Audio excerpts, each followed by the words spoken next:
नमस्कार, स्वागत है आप सभी का ज्ञान सम्मान के मंच पे। तो जैसा कि आप सभी को पता है कि यूपीपीसीएस प्रीलिम्स का एग्ज़ाम अगले महीने जो है आपका 12 अक्टूबर को है। वैसे में हम लोग प्रैक्टिस तो काफ़ी पहले स्टार्ट कर दिए थे, लेकिन अभी बीच में आपका बिहार पीसीएस का एग्ज़ाम था। वैसे में हम लोग बिहार पीसीएस के लिए प्रैक्टिस कर रहे थे, लेकिन अब बिल्कुल पिछले दिन से हम लोग बिल्कुल कंटिन्यू जो है प्रैक्टिस करेंगे, क्योंकि देखिए प्रीलिम्स पास करना ज़रूरी है और वैसे में जो है प्रैक्टिस ज़रूरी है। वैसे हम बात करें तो हम लोग दृष्टि द विजन दृष्टि है इसका टेस्ट जो है देख रहे थे, और इसमें टोटल आपको 7 टेस्ट जो है कंप्लीट करा दिया गया है। प्लेलिस्ट में अवेलेबल है, आप लोग जाके देख सकते हैं। इसका टेस्ट नंबर 8वां हम लोग पिछला दिन शुरू किए थे, 50 प्रश्न यहाँ पे डिस्कस किए थे। ये फुल लेंथ का आपका टेस्ट है। इसमें जो रिमेनिंग प्रश्न बचे हुए उसको पूरा प्रयास करेंगे आज हम लोग समाप्त करने का। अभी कुछ दिनों तक आपको जो है लेक्चर रिकॉर्डिंग जो है फॉर्मेट में मिल रहा है, बाकी इसको आप लोग लाइव के जैसा ही देखेंगे। शाम 7:30 बजे आपको लेक्चर जो है मंडे टू सैटरडे मिलता रहेगा। चूँकि अभी मैं अस्पताल में हूँ, जैसा कि मैं बताया था पिछले दिन, तो उसकी वजह से मैं लाइव लेक्चर आप लोग को नहीं ले पा रहा हूँ। बाकी चूँकि एग्ज़ाम नज़दीक है तो वैसे में प्रैक्टिस ज़रूरी है, तो वैसे में जो है प्रैक्टिस आपको कराया जा रहा है। इसके अलावा जो है टेलीग्राम ग्रुप है ही, वहाँ पे आप लोग जुड़ जाएँगे। साथ-साथ व्हाट्सएप ग्रुप में जो लोग जुड़े हैं वो लोग प्रैक्टिस करते रहें, आप लोग का टेस्ट पेपर कंटिन्यू दिया जा रहा है। चलिए, पिछले दिन हम लोग इसका 50 प्रश्न देखे थे, आज जो है प्रश्न संख्या 51 से, और एक-एक प्रश्न को इत्मीनान से बिल्कुल एक-एक प्रश्न का आंसर आप लोग करने का प्रयास करेंगे। ठीक है, सारे जो है बहुत शानदार प्रश्न हैं, तो एक शानदार सा आपका प्रैक्टिस होगा। चूँकि देखिए हम लोग टेस्ट देख रहे हैं दृष्टि का, और टीम जो है बहुत शानदार है, साथ-साथ जो है कंटेंट भी बहुत अच्छा बनता है। और देखिए किसको आप बेहतर कंटेंट बोलते हैं, मैं पहले ही बार-बार ये बात बताता हूँ, वो कंटेंट जो आपके एग्ज़ाम के फ्रीक्वेंसी को मैच करे, इसको जो है हम लोग बेहतर कंटेंट बोलते हैं। चलिए, तो देखिए क्या पहला प्रश्न यहाँ पे कि सुमेलित कीजिए। ठीक है, एक तरफ सूची 1 को सूची 2 से देश है और नदी है। ठीक है, इसमें आपको बताना है। देखिए फ्रांस है, फिनलैंड है, स्कॉटलैंड है और नीदरलैंड है। देखिए इसमें जो भी नदी है, मान लीजिए आपको कोई भी इसमें जैसे डॉन के बारे में इन्फॉर्मेशन है, पहले इसी को मैच कर ले। इससे क्या होगा, आपका एलिमिनेशन होगा और प्रश्न जो है आसानी से आपका जो है बन जाएगा। ठीक है, यहाँ पे क्या आंसर होगा आप लोग बताएं। चलिए, ऑप्शन तो दिख पा रहा होगा। ठीक है, देखिए फ्रांस, ठीक है, तो दारदांगे, ठीक है, फिनलैंड जो है केमी, स्कॉटलैंड आपका ये डॉन, और नीदरलैंड जो है राइन। तो ऑप्शन नंबर क्या हो जाएगा आपका सी। ठीक है, डॉन नदी के बारे में आपको ज्ञात ही है, उत्तर पूर्वी जो है स्कॉटलैंड। ठीक है, ये जो है स्कॉटलैंड का ही जो एबरडीनशायर है वहीं पे स्थित है। और डॉन नदी का उद्गम की अगर बात करें, इसका उद्गम जो है गैम्ब्रियन पर्वत से इसका उद्गम होता है। ठीक है, लगभग 132 किलोमीटर तक डॉन नदी आपको बहती है। ठीक है, उसके अलावा देखिए यहाँ पे केमी नदी है दूसरा। अगर बात करें हम लोग केमी नदी की, ठीक है, तो ये उत्तरी फिनलैंड में ही है, और सबसे लंबी नदी वहाँ की है केमी नदी। उद्गम जो है रूस सीमा के आसपास ही देखने को मिलता है, और दक्षिण पश्चिम की ओर लगभग ये 483 किलोमीटर ये नदी आपकी बहती है। ठीक है, पहला ऑप्शन था आपका दारदांगने नदी। ठीक है, तो ये भी दक्षिणी पश्चिमी फ्रांस में ही है। तो वही बस आपसे पूछा गया था, देश ही पूछा गया था। बाकी आपसे कहीं उद्गम भी पूछा सकता है, तो जो उद्गम आपको बता रहे हैं इसको ध्यान से बस सुन लेंगे। मौसिफ जो है सेंट्रल, और ये भी लगभग 472 किलोमीटर तक बहती है। ठीक है, और लास्ट में राइन, इसे तो सब लोग परिचित होंगे राइन नदी से। ठीक है, ये बात करें इसका, तो यूरोप का एक प्रमुख नदी है राइन नदी। ये देखें तो नदी जो है न केवल महाद्वीप की संस्कृति और ऐतिहासिक दृष्टि से महत्वपूर्ण है, लेकिन औद्योगिक दृष्टि से भी देखेंगे तो काफ़ी महत्वपूर्ण है, क्योंकि विश्व के बहुत सारे महत्वपूर्ण मार्ग में से एक यहाँ से काफ़ी सारे जाते हैं। चलिए, अगला देखिए प्रश्न है आपका, देश है और झील है, बताइए कौन देश जो है किस झील वगैरह में है। ठीक है, कनाडा है, कजाकिस्तान है, मलावी है और बोलीविया है।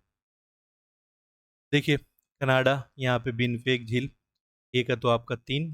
ठीक है, के बाद कजाकिस्तान, बल्कस एक हो जाएगा, मलाबी, ये आपका न्याशा, और लास्ट में बचा बोलीविया, और ऑप्शन एक ही बचा हुआ अभी आपके पास, टीटी जो है का झील। और ये तो बहुत बार अभी तक एग्जाम में जो आपके पूछा गया है।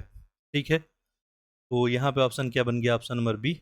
बात करें अगर हम लोग बाल्कस झील का, तो ये बिल्कुल कहाँ, ध्यान रखेंगे, जो आपके कजाकिस्तान में ही, ठीक है, बाल्कस झील जो पूर्व मध्य कजाकिस्तान है वहीं पे विस्तृत है। ठीक है, समुद्र तल से लगभग 300 जो है 42 मीटर ऊंचाई पे है। ठीक है, इसके बाद बात करें हम लोग विनपेग का, विनपेग जो है याद रखेंगे कनाडा में ही है, ठीक है, विनपेग जो है कनाडा में है। चलिए, तो ये बस लोकेशन वगैरह। टीटी काका झील के बारे में पूछा गया था, तो सबसे ऊंचाई पर स्थित है, नौका गम में झील है, तो इसलिए बार बार एग्जाम में आपसे पूछा जाता है। ठीक है, देखेंगे तो समुद्र तल से 12,500 फीट, 500 फीट ऊंचाई पे स्थित है। और दक्षिणी अमेरिका का जो एडी पर्वत है उसी में स्थित है ये आपका टीटी काका झील। ठीक है, इतना बात आप लोग याद रखेंगे। अगला देखते हैं हम लोग, ये जल मरुद्य है और कौन किसको जोड़ता है, यही आपको इसमें बताना है और सुमेलित करना है। ठीक है, तो देखिए ऑप्शन तो नेक्स्ट पेज में आपको दिया है। ठीक है, तो ऑप्शन को एक बार देख सकते हैं। ठीक है, देखिए जिब्राल्टर है जल मरुद्य। ठीक है, तो जिब्राल्टर देखेंगे तो भूमध्य सागर और अटलांटिक महासागर को क्या करता है, जोड़ने का। देखिए जल मरुद्य क्या करता है, दो जल के टुकड़े को जोड़ता है और दो भूमि के टुकड़े को क्या करता है, अलग करता है, सेपरेट करता है। ठीक है, तो जिब्राल्टर जो है बिल्कुल एक संकीर्ण पतला धारा जलमार्ग है जो भूमध्य को किससे, अटलांटिक से जोड़ने का काम करता है। वहीं पे इसकी बात करेंगे तो दक्षिणी स्पेन और उत्तरी जो पश्चिमी अफ्रीका के बीच ये स्थित है, 58 किलोमीटर की लंबाई में लगभग लगभग ये विस्तृत है। बात करें मलक्का का, ये जो है हिंद को जो है चीन, दक्षिणी चीन सागर से, ये भी जो है करेक्ट ही है। एक का तो एक बन गया, दो का दो बन गया। ठीक है, बात कर लेते हैं होर्मुज। ठीक है, होर्मुज जो है फारस की खाड़ी और अरब सागर को जो है जोड़ने का काम करता है होर्मुज। होर्मुज के बारे में आपको पता है कि तेल समृद्ध फारस की खाड़ी को ओमान की खाड़ी से जोड़ने का काम करता है। बात करें अगर वैश्विक ऊर्जा व्यापार के लिए, तो बहुत ही महत्वपूर्ण ये यहाँ पे चेक पॉइंट भी बनाया गया है। 20% से अधिक कच्चा तेल, ठीक है, निर्यात वगैरह यहीं से आपको देखने को मिलता है, चाहे ईरान हो गया, इराक हो गया, कुवैत हो गया आपका, के अलावा कतर हो गया, संयुक्त अरब जो है अमीरात, यहाँ सब जो है यहाँ से निर्यात वगैरह देखने को आपको मिलता है। अगला है आपका डोबर जो है जल मरुद्य। ठीक है, तो लास्ट ऑप्शन एक ही बचा, इंग्लिश चैनल और उत्तरी जो है आपका सागर। ठीक है, ये जो है इंग्लिश चैनल को उत्तरी पूर्व के उत्तरी सागर से जोड़ने का काम करता है। ये तो बन गया चार और ये तीन, तो ऑप्शन अपना क्या बन जाएगा यहाँ पे, ऑप्शन नंबर बन जाएगा सी। अगला प्रश्न देखिए, निम्नलिखित में से कौन सा बलित पर्वत का उदाहरण है, बताइए। पर्वत तो अब देखिए हम लोग पढ़े थे, बलित पर्वत हो गया, ठीक है, ब्लॉक हो गया माउंटेन, एक जो है आपका ज्वालामुखी हो गया, ये तीन प्रकार के मेनली पर्वत होते हैं। इसमें बताइए बलित का कौन, अल्पस है, रॉकी है, एंडीज है। अच्छा, यहाँ बलित का उदाहरण कौन नहीं है, तो देखिए अल्पस तो है, रॉकी भी इसी का है, हिमालय जो अपनी है ये भी बिल्कुल इसी की, एडीज भी है, यहाँ पे सियरा जो है न्योदा। ठीक है, सब पर्वतों का निर्माण, बलित पर्वत पता ही है आपको, प्लेटों को मूवमेंट के कारण देखने को जो है ये मिलती है। ठीक है, तालपस, एडीज, रॉकी सब इसी का उदाहरण है, ये सभी अपनी युवा अवस्था में है। ठीक है, भारतीय और यूरेशियन प्लेट के टकराव से सब जो है हिमालय का निर्माण हुआ, आप सभी को पता ही है। ठीक है, तो सियरा नेवदा कैसा है, ये जो है आपको ब्लॉक माउंटेन का एग्जाम्पल है, ब्लॉक पर्वत का, यानी जब एक हिस्सा जो पृथ्वी का खिसक जाता है, ठीक है, तो आप देखेंगे एक हिस्सा खिसक के मान लीजिए नीचे चला गया तो दूसरा हिस्सा ऊंचा ही दिखेगा, ये हो गया आपका ब्लॉक माउंटेन। जब भी पृथ्वी में भूप्रपट्टी का विशाल खंड भ्रंश की प्रक्रिया के कारण क्या हो जाता है, ऐसे कुछ स्थिति बन जाए, यानी ये वाला हिस्सा मान लीजिए खिसक के इसका कुछ यहाँ पे आ गया, बिल्कुल यहाँ पे क्या आपको खाली खाली ही दिखेगा। ठीक है, तो यही जो है आपका ब्लॉक माउंटेन का एग्जाम्पल हो गया। अगला देखिए, परवाल पारिस्थितिक तंत्र के संबंध में निम्नलिखित कथनों विचार कीजिए, बताइए कितना कथन इसमें सही है। लिखा है कि कच्छ की खाड़ी और मनार की खाड़ी के क्षेत्रों में पाए जाते हैं परवाल, जैव विविधता और उत्पादकता की दृष्टि से समुद्री क्षेत्र उष्णकटिबंधीय वर्षावन के समान होते हैं। देखिए परवाल के बारे में आपको पता ही है, अकशेरुकी प्राणी होते हैं ये। ठीक है, नाइजीरिया संघ के प्राणी होते हैं। ठीक है, और बिल्कुल बात सही लिख रहा है कि कच्छ की खाड़ी और मनार की खाड़ी में है।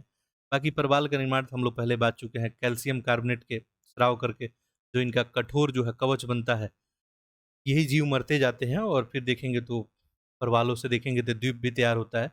पहला वाला सही है, दूसरा जैव विविधता में उत्पादकता की दृष्टि से उष्णकटिबंधीय वर्षा वन में, दोनों का दोनों करेक्ट जा रहा है। ठीक है, चाहे मनार की खाड़ी हो गई आपको, अंडमान आपको जो है निकोबार द्वीप समूह हो गया, लक्षद्वीप हो गया, इन सब में देखेंगे प्रवाल जो है पारिस्थितिक तंत्र आपको देखने को मिलते हैं, ये सब जो है इसमें समृद्ध है। ठीक है, दूसरा भी बिल्कुल करेक्ट था। तो वैसे में ऑप्शन अपना क्या बन जाएगा, सी। एक एक प्रश्न को आप लोग ईमानदारी से उत्तर करें, ठीक है। मैं क्लास लाइव ही कराता, बट मैं बताया कि जैसे मैं अस्पताल में हूँ, ठीक है, फिर भी देखिए आपके लिए काम किया जा रहा है। आप सभी से रिक्वेस्ट यही है कि लेक्चर को अधिक से अधिक आप लोग शेयर जरूर कर देंगे, ठीक है। कौन सा सही सुमेलित नहीं है बताइए, ये तो आपसे फेक पूछ दिया गया जानकारी। कुन्नो जो है राष्ट्रीय उद्यान मध्य प्रदेश में है, बिल्कुल करेक्ट है। कुन्नो 1981 में ही अभयारण्य के रूप में स्थापित हुआ था, और ये कुन्नो जो है 2018 में जो है कुन्नो आपको राष्ट्रीय उद्यान का दर्जा भी इसको मिल गया था। राजा जी राष्ट्रीय उद्यान उत्तराखंड में लिख रहा है, बिल्कुल ये भी क्या करेक्ट ही है। देहरादून, हरिद्वार और पौड़ी गढ़वाल जिला में विस्तृत है। सिमलीपाल लिख रहा है उड़ीसा में, ये भी क्या है, बिल्कुल बिल्कुल सही है, ठीक है। इसको देखिए, सिमलीपाल को देखेंगे तो उड़ीसा का जो है दूसरा राष्ट्रीय उद्यान का दर्जा भी दिया गया है। माधव राष्ट्रीय उद्यान छत्तीसगढ़ लिख रहा है, यही क्या हो गया, इनकरेक्ट हो गया। माधव भी कहाँ आपको, मध्य प्रदेश में ही है। माधव जो है आपको मध्य प्रदेश में, जो मध्य प्रदेश का आपका शिवपुरी जिला है वहीं पे स्थित है। 1959 में इसको राष्ट्रीय उद्यान घोषित किया गया था, और भारत का जो है 58वां टाइगर रिजर्व भी यही है, ठीक है। 58वां बाघ अभयारण्य भी इसको घोषित किया गया माधव को, तो ये बात भी आप लोग याद में रखेंगे। चलिए, यहाँ पर गलत, तो ऑप्शन नंबर डी ही बन गया। अगला देखिए, जलीय पारिस्थितिक तंत्र के संबंध में निम्नलिखित कथनों विचार कीजिए, बताइए कितना जो है कथन इसमें करेक्ट है, ठीक है। देखिए, लिख रहा है कि तालाब और झीलें अलवणीय जल के पारिस्थितिक तंत्र के सबसे समान उदाहरण है। बिल्कुल, तालाब झील तो अलवणीय होते हैं, लवण का मात्रा तो कम ही होता है, इसमें तो कोई दिक्कत वाली बात नहीं है। देखिए, मीठे पानी के सब झील होते हैं, जैसे तालाब हो गया, दलदल हो गया, जलकुंड हो गया, झरना हो गया, ये सब नदी से जो भी बनाए गए हैं, ये सब क्या हो गया, मीठे पानी का। इनमें लवणता देखेंगे तो 5 पीपीटी से कम ही होता है, ठीक है। 5 जो है पीपीटी यानी प्रति हजार भाग से कम ही देखने को मिलता है। अगला देखिए, लिख रहा है उथले समुद्र और खुले महासागर खारे जल के पारिस्थितिक तंत्र के उदाहरण हैं। उथले समुद्र और जो है खुले महासागर, बताइए दूसरा सही है क्या। देखिए, जो समुद्री पारिस्थितिक तंत्र होते हैं इसमें उथले समुद्र और खुले महासागर होते हैं, और लवणता का मात्रा तो ज़्यादा होता ही है, ठीक है। ये क्या लिख रहा है, उथले समुद्र और खुले महासागर खारे जल के पारिस्थितिक तंत्र के उदाहरण है, ठीक है। तो ये सही आपको नहीं बनेगा, ठीक है। तो इस तरह से ऑप्शन अपना केवल और केवल एक। अगला देखिए, प्रश्न संख्या 58। देखिए, पूरे 150 प्रश्न है। देखिए, प्रवासी प्रजातियों के संरक्षण पे अभी समय जो किया गया उसी के संदर्भ में आपको बताना है कितना इसमें स्टेटमेंट करेक्ट है, ठीक है। देखिए, लिख रहा है इसे वान कन्वेंशन के नाम से जाना जाता है। इस पर वर्ष 1969 में हस्ताक्षर किए गए, और ये वर्ष 1973 में लागू किया। प्रवासी प्रजातियों के संरक्षण पे अभी समय, ठीक है। Consider the following statement with reference to the convention on conservation of migratory species. जो माइग्रेटरी स्पेसीज है उनके बारे में ही पूछा जा रहा है। देखिए, लिखा है कि बान कन्वेंशन के नाम से जानते हैं इसको। तो देखिए, वन जीव में जो प्रवासी प्रजाति है उनके संरक्षण के लिए जो सीएमसी, ठीक है, इसको बान कन्वेंशन भी हम लोग बोलते हैं, तो ये बिल्कुल पहला वाला तो सही है। दूसरा देखिए क्या लिख रहा है, 1969 में इस पे हस्ताक्षर किए गए, और 1973 में लिख रहा है कि लागू किया गया। देखिए, 1979 में हस्ताक्षर किया गया था। हस्ताक्षर कब, देखिए कितना चालाकी से ऑप्शन सेट किया गया है। 1979 में जो हस्ताक्षर किया गया था सीएमसी पे, लागू बाकी कब होता है, 1983 से, ठीक है। 1 मार्च 2022 तक देखेंगे तो 133 में देश भी शामिल हो चुके हैं, ठीक है। क्या भारत जो है सीएमसी का सदस्य है, अगर आपसे पूछा जाए, बताइए क्या भारत जो है ये प्रवासी प्रजातियों के संरक्षण पे अभी समय का सदस्य है क्या। बिल्कुल आप बताएंगे हाँ सदस्य है। भारत जो है 1983 में इसका सदस्य बन गया था, ठीक है। तो 1979 में हस्ताक्षर किया गया, 1983 से लागू हो गया, और भारत 1983 से ही सदस्य है, ठीक है। तो यहाँ पे दूसरा वाला गलत हो गया, पहला सही, तो ऑप्शन नंबर केवल और केवल एक। अगला का आंसर कीजिए, दिवस है, तिथि है। देखिए, यूपी के एग्जाम आप लिखेंगे उसमें ये जरूर पूछा जाता है, एक दो क्वेश्चन ऐसा रहता है। आप सुमेलित कीजिए दिवस वाला, ठीक है। देखिए, विश्व आर्द्र भूमि दिवस, ठीक है। आर्द्र भूमि दिवस का अगर बात करेंगे तो ये कब मनाया जाता है, तो आपको पता ही है, 2 फरवरी। 2 फरवरी को ही 1971 में जो रामसर शहर था वहीं पे आर्द्र भूमियों को लेके स्टार्ट किया गया। ठीक है, 2025 का इसका पूछ सकता है कि थीम बताइए विश्व आर्द्रभूमि दिवस का, तो याद रखेंगे।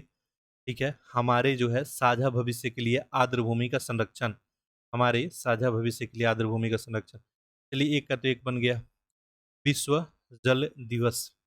ठीक है, तो जल दिवस आपका कब मनाया जाता है, तो ये 22 मार्च को। ठीक है, जल दिवस आपको 22 मार्च को, और इसका थीम याद रखेंगे,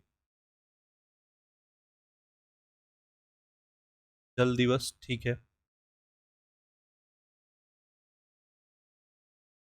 अंतर, हाँ ठीक है, सही है, 22 मार्च को। थोड़ा मैं कंफ्यूज हो रहा था, ये अंतरराष्ट्रीय जैव विविधता ये तो 22 मई को मनता है। ठीक है, जल दिवस बिल्कुल सही है आपका, 22 मार्च को ही मनाया जाता है, विश्व जो है जल दिवस। मीठे पानी को ध्यान में रख के और जागरूकता फैलाने के लिए। आप सभी को पता है कि मीठा पानी का मात्रा कम है। ठीक है, और 2030 तक सतत जो विकास लक्ष्य का लक्ष्य नंबर 6 है, वहीं पे वर्ष 2030 तक सभी के लिए जल और स्वच्छता का समर्थन वो करता है। ठीक है, तो ये तो हो गया बी का जो है 3। अंतर्राष्ट्रीय जैव विविधता दिवस ये बिल्कुल 22 मई को ही मनता है। जैव विविधता दिवस कब मनता है, 22 मई को। ठीक है, 2025 का इसका थीम था प्रकृति के साथ सामंजस्य और सतत विकास, प्रकृति के साथ सामंजस्य और सतत विकास। और लास्ट बता ओजोन दिवस, ये आपको 16 सितंबर को। ये हो गया 4, और इस तरह से ऑप्शन अपना बन गया डी, 1 3 2 4। ठीक है, याद रखेंगे आप लोग, ओजोन दिवस 16 सितंबर को। ओजोन दिवस का कोई चाहे तो थीम वगैरह बताए। ठीक है, क्या रखा गया था। अगला देखिए, चराई देव मोइदम, इसके बारे में आपसे पूछा गया है, बताना है कितना इसमें सही है। लिखा गया है कि इसे भारत के 43वें यूनेस्को विश्व धरोहर स्थल के रूप में शामिल किया गया। ये दक्षिण भारत का पहला सांस्कृतिक स्थल है जिसे यूनेस्को के विश्व धरोहर सूची में शामिल किया गया है। ठीक है, बताइए। असम में पता ही है, होम वंश था, उसी की समाधि स्थल चराई दे मोहिदम, जो 46वीं अपनी विश्व धरोहर समिति की बैठक हो रही थी, तो वहीं बिल्कुल 43वां जो है इसी को। और 44वां विश्व धरोहर किसको घोषित किया गया है, मराठा का है। कमेंट करके आप लोग बताएं, करंट अफेयर में आप सभी को बताया गया था। ठीक है, पहला तो करेक्ट है, कोई दिक्कत नहीं है। 43वां जो यूनेस्को विश्व धरोहर में आपको असम का चराई दे मोइदम। ठीक है, उसके बाद देखिए दूसरा लिख रहा है कि दक्षिण भारत का, पहले बताइए दक्षिण भारत में है क्या। अभी बताया मैं असम में, तो दक्षिण भारत में कहाँ आएगा, ये तो पूर्वोत्तर भारत में आएगा। ठीक है, नॉर्थ ईस्ट में आ जाएगा ये, नॉर्थ ईस्ट में। दूसरा तो बिल्कुल इनकरेक्ट हो गया। ठीक है, क्लियर। पूर्वोत्तर भारत का ये पहला सांस्कृतिक स्थल है। ये पूछता कि पूर्वोत्तर भारत का पहला, हम लोग आंसर क्या करते, ये भी सही कर देते। चलिए, यहाँ पे तो ऑप्शन केवल एक बनेगा। ठीक है, अगला देखते हैं हम लोग, प्रश्न संख्या 61। देखिए, इन्वायरमेंट इकोलॉजी वगैरह भी आपसे पूछा जाता है, यूपीपीसीएस की बात करेंगे। गैर संचारी रोगों के संदर्भ में पूछा गया है। ठीक है, consider the following statement with reference to the non communicable disease.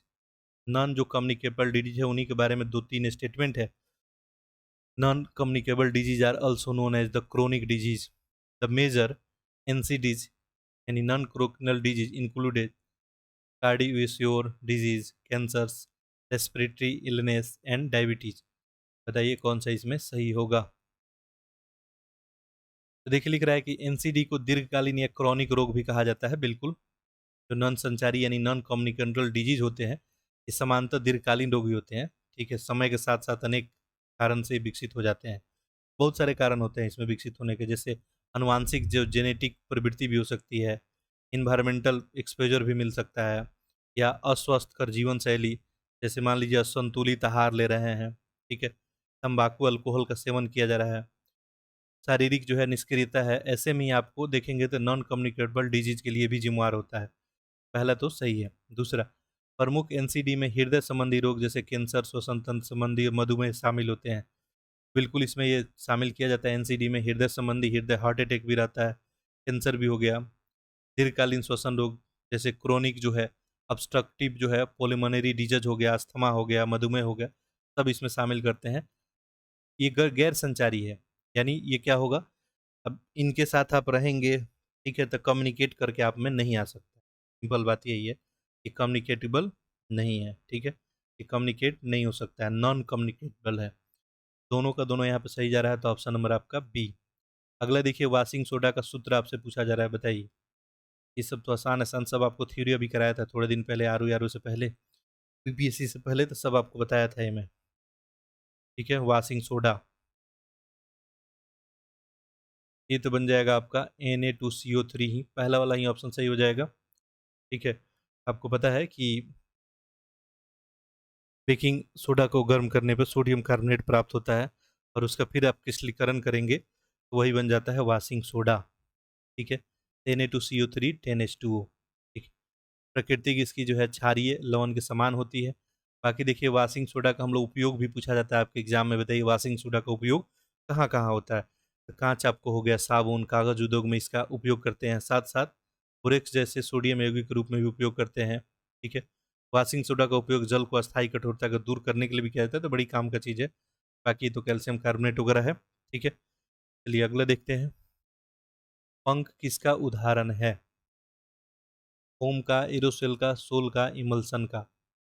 ठीक है, ये क्या हो जाएगा आपका? सोल, ऑप्शन नंबर सी। ठीक है, देखिए पंख पूछा है, एक यहाँ पे फोम भी दिया है। ठीक है, तो देखिए मड जो पंख है,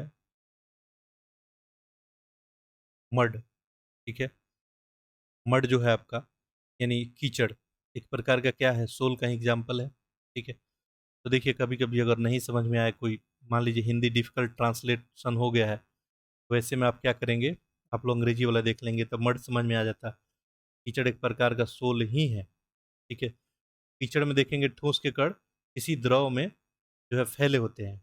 ठीक है, क्योंकि इसमें सूक्ष्म जो है कण जल में फैले होते हैं, तो इसको ठोस द्रव कोलाइडी ये बना लेते हैं, सोल का एग्जाम्पल है।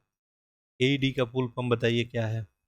ठीक है, लिख रहा है automated emergency divide advance electronic diagnosis automated external defibrillator. ठीक है, ऑटोमेटेड एक्सटर्नल डिफिब्रिलेटर एक जो है आपका कंप्यूटराइज मेडिकल डिवाइस होता है।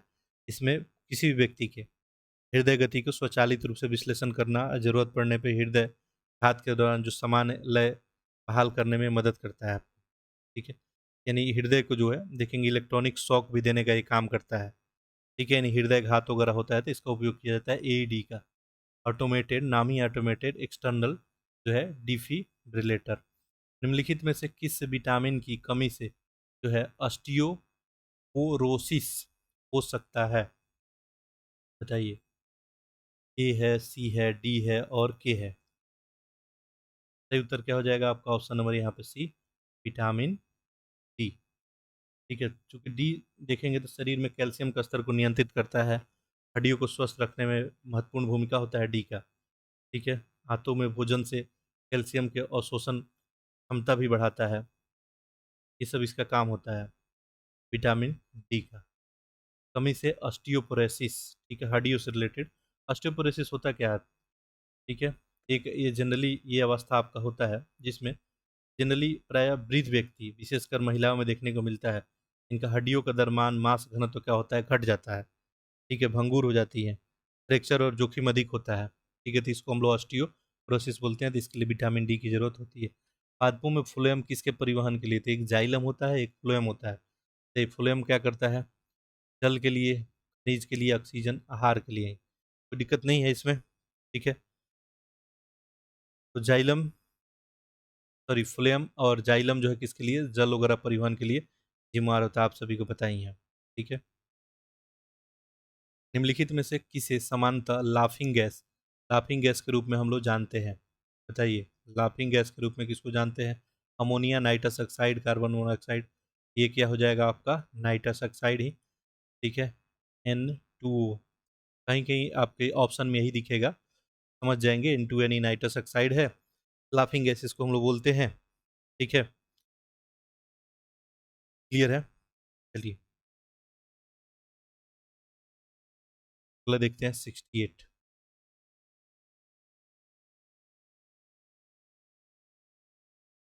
लिख रहा है फलीदार फसलों में जैव उर्वरक के रूप में सबसे अधिक किस सूक्ष्मजीव का उपयोग किया जाता है?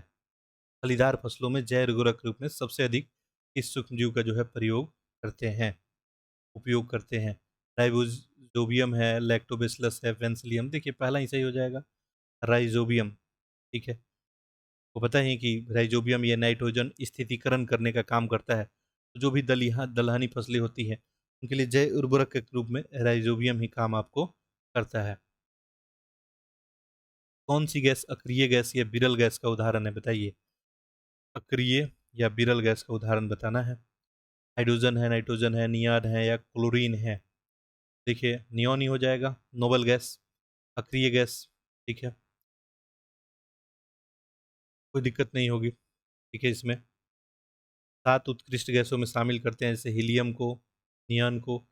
तो उत्कृष्ट गैस पूछे या आपसे अक्रिय गैस पूछे तो कौन है? हीलियम है, नियान है, आर्गन है। देखिए लिख देता हूँ मैं, हीलियम, नियान, आर्गन, क्रिप्टन, जेनान और रेडान। ठीक है, इसके अलावा एक और जो है अग्नि सन। ठीक है, ये सब आपको पता है स्थिर है। ठीक है, ये बाहरी सेल में जो भी इलेक्ट्रॉन जितने चाहिए सबके पास है। ठीक है, अभी सब जैसे नियोन ही है, देखिए तो 2 8 आप लिखते हैं, बाहरी में कितना 8 इलेक्ट्रॉन है, उसको जरूरत नहीं है। तो ये क्या है? अक्रिय है बिल्कुल। ठीक है, आर्गन ही है तो 18 पे है, तो 2 8 और 8। देखिए बाहरी में 8 इलेक्ट्रॉन है, तो क्या जरूरत है इसको, बिल्कुल अक्रिय ही रहेगा ये। क्लियर है, चलिए आगे बढ़ते हैं। कौन सा सही सुमेलित नहीं है, बताइए इसमें। ठीक है, एक तरफ तो राशि है, एक तरफ उनका मात्रक वगैरह है। देखिए आवृत्ति हर्ट्ज, ये तो बिल्कुल करेक्ट है, दाब पास्कल में ही। पदार्थ की मात्रा आप किसमें? मोल में मापते हैं, और शक्ति लिखा है जूल में। ठीक है, तो बताइए कौन सा सही हो जाएगा। तो देखिए एसआई मात्रक आपको बताना है, शक्ति का एसआई मात्रक क्या है आपको? तो वाट है। क्या है? वाट। ठीक है, जूल जो है ऊर्जा का एसआई मात्रक है। जूल किसका है? ऊर्जा का है। चलिए अगला प्रश्न देखते हैं। कीटभक्षी पौधे के बारे में पूछा है, जो कि कुछ पौधे कीटभक्षण करते हैं, उन्हीं के बारे में आपसे प्रश्न पूछा गया है। लिखा गया है कि लगभग सभी कीट भक्षी पौधे को कम आर्द्रता की आवश्यकता होती है। उद्यानिकी मृदा मृदा जो है कीटभक्षी पौधों के लिए उपयुक्त नहीं है। बताइए कौन सा सही है। देखिए कीटभक्षी पौधे पता ही है कि कीट वगैरह आते हैं और उन पे अपना जो है भक्षण वगैरह करते हैं, क्योंकि वहाँ पे देखेंगे तो वैसे भूमि में जनरली देखने को मिलते हैं जहाँ नाइट्रोजन की कमी होती है। ठीक है, क्लियर है। लिख रहा है लगभग सभी कीटभक्षी पौधे कम आर्द्रता की आवश्यकता होती है। देखिए अधिकांश जो मांसाहारी पौधे होते हैं उनको उच्च आर्द्रता की जरूरत होती है, कम नहीं, उच्च। ठीक है, तो पहला तो स्टेटमेंट ऐसे ही आपका गलत हो गया। ठीक है, दूसरा लिख रहा है उद्यानिकी मृदा जो है कीटभक्षी पौधे के लिए उपयुक्त नहीं होते हैं, उद्यानिकी वाले। ठीक है, ये भी करेक्ट है, बिल्कुल करेक्ट है। तो ऑप्शन नंबर डी। निम्नलिखित में से किस ग्रंथ को मास्टर जो है ग्रंथि बोलते हैं, बताइए। ये सब हम लोग प्रश्न कितना बार डिस्कस किए? थायराइड है, एडिनल है, अग्नाशय है, पिट्यूटरी है। ठीक है, मास्टर यानी बहुत सारे ग्रंथियों को क्या करता है? कंट्रोल करता है। ठीक है, और एक और प्रश्न आपसे यहीं पर मैं पूछ रहा हूँ, ये तो मास्टर ग्रंथि पिट्यूटरी हो गया, मास्टर ऑफ मास्टर किसको बोलते हैं? ठीक है, बताएंगे आप लोग। मास्टर ग्लैंड किसको बोलते हैं? पिट्यूटरी को ही बोलते हैं। ठीक है, विभिन्न नियामक हार्मोन इसमें स्रावित होता है, और ये आपको थायराइड ग्रंथि हो गया, अधिविरिक ग्रंथि, अंडाशय, वृषण, इन सब को नियंत्रित करता है। तो इतने को नियंत्रित करता है तो मास्टर तो बोल सकते हैं। ठीक है, अब मास्टर ऑफ मास्टर आपको बताना है किसको बोलते हैं, कमेंट में बताएंगे आप लोग। निम्नलिखित में कौन सा युग्म सही सुमेलित नहीं है, बताइए। ये सामान्य नाम है और वैज्ञानिक नाम है। ठीक है, तो क्या कीजिएगा, जानकारी तो बहुत सारा है। मटर को पाइसन सटाइनम बोलते हैं, बिल्कुल सही है। मूंग को फेजोलस जो है अरियस, मूंग को। ठीक है, ये भी करेक्ट है। सोयाबीन को साइसर जो है एरिटम। सोयाबीन को देखिए ग्लाइसिन मैक्स बोलते हैं, तो मैक्स करके भी ध्यान रख सकते हैं, लास्ट में मैक्स है। ठीक है, ग्लाइसिन मैक्स, ये आपका इनकरेक्ट हो गया। अरहर को खजानस खजान, ये भी क्या है? सही है आपको। ठीक है, और चना को जो है आपको साइसर एरिटीनम बोलते हैं। अगला देखिए प्रश्न संख्या 74।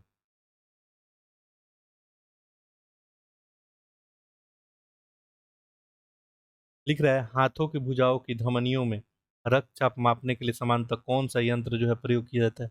अब देखिए आपको पता ही है कि रक्तचाप के लिए कौन सा जनरली यंत्र प्रयोग होता है।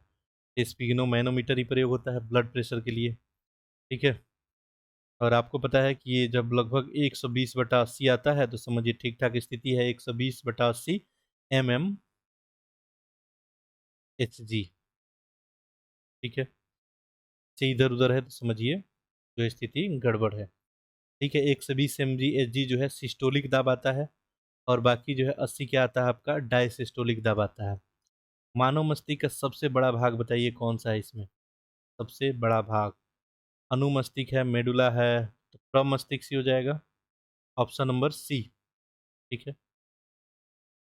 बाकी इसको भी दो भागों में बांटा गया है, दायां और बायां। ठीक है।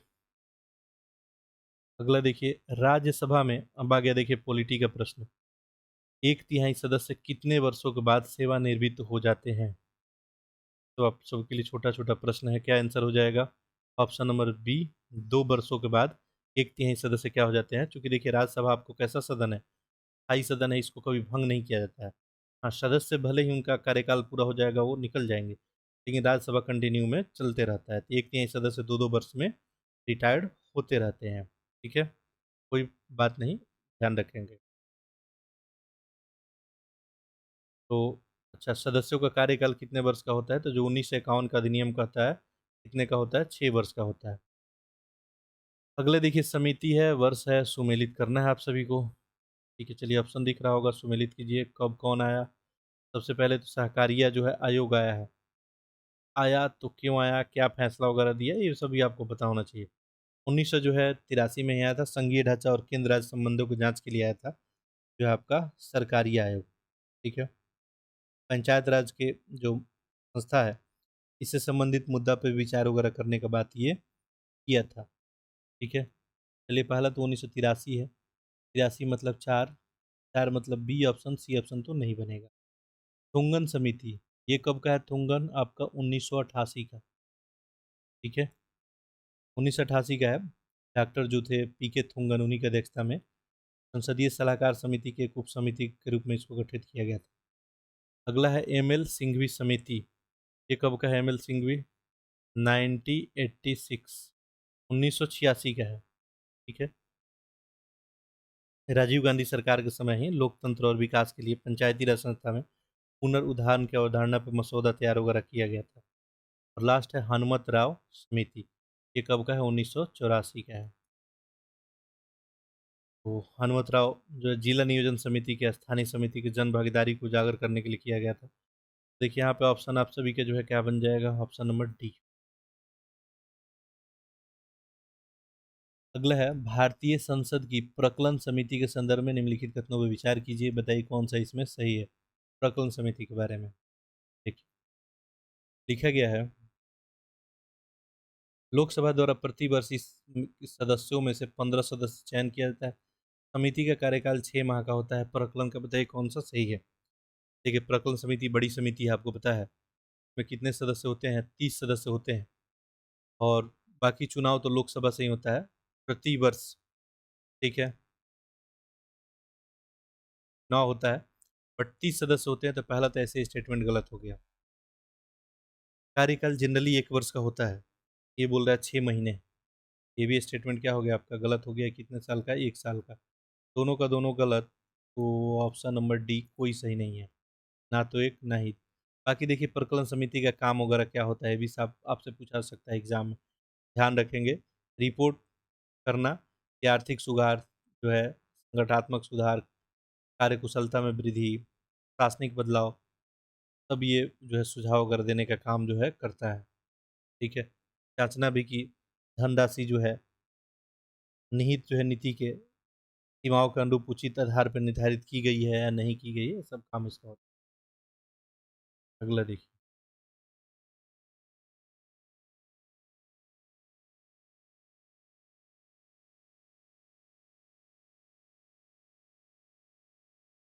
ये बोर्ड क्यों इसी का भाई। चलिए अगला लिख रहा है कि किस संविधान संशोधन अधिनियम के माध्यम से भारतीय संविधान के एक नया भाग 9 शामिल किया गया था, आप सभी को पता ही है। आसान तो प्रश्न हो नहीं सकता है।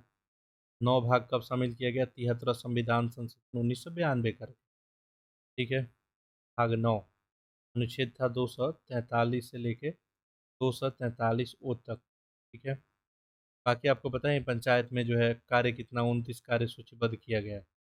ठीक है। अगला देखिए, भारत में राष्ट्रीय दल के रूप में मान्यता प्राप्त करना है। देखिए, एक तो राजकीय दल होता है, एक राष्ट्रीय दल होता है।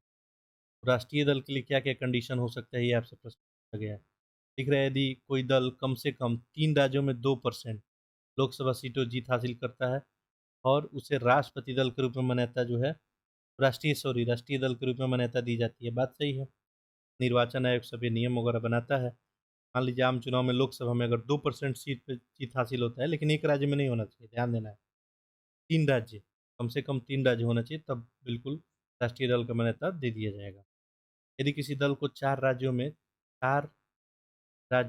राष्ट्रीय दल के रूप में मान्यता प्राप्त है, तो उसे राष्ट्रीय दल के रूप में मान्यता प्राप्त हो जाएगा। देखिए, 4 राज्यों में, बिल्कुल 4 राज्यों में अगर राष्ट्रीय स्तर का पार्टी है तो राष्ट्र स्तर का पार्टी बन सकता है।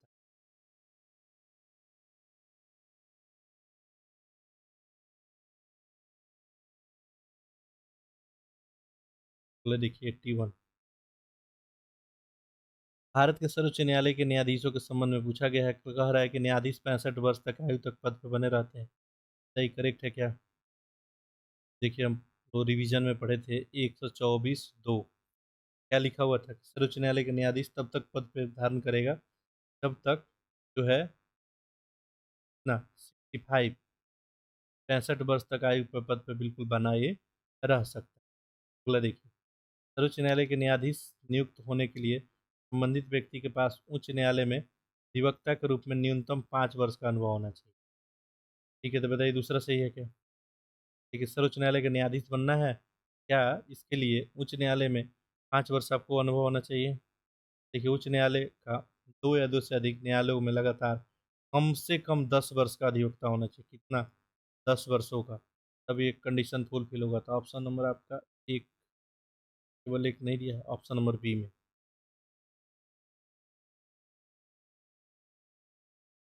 राज्य विधानमंडल की पंचायत को निम्नलिखित में से क्या अधिकृत, संग्रहित और विनियोजित करने के लिए प्राधिकृत कर सकता है?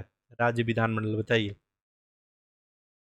कर, शुल्क, टोल, फीस सब के लिए हो सकता है। ठीक है, पंचायतों को जो है राज्य विधानमंडल किसी पंचायत के लिए बिल्कुल कर सकता है, चाहे कर हो गया, शुल्क हो गया, टोल हो गया, फीस हो गया।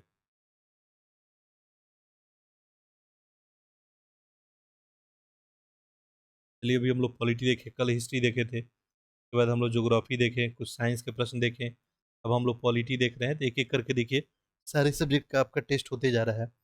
देखिए, महान्यायवादी के बारे में पूछा है कि बताइए कौन सा स्टेटमेंट सही है महान्यायवादी के बारे में।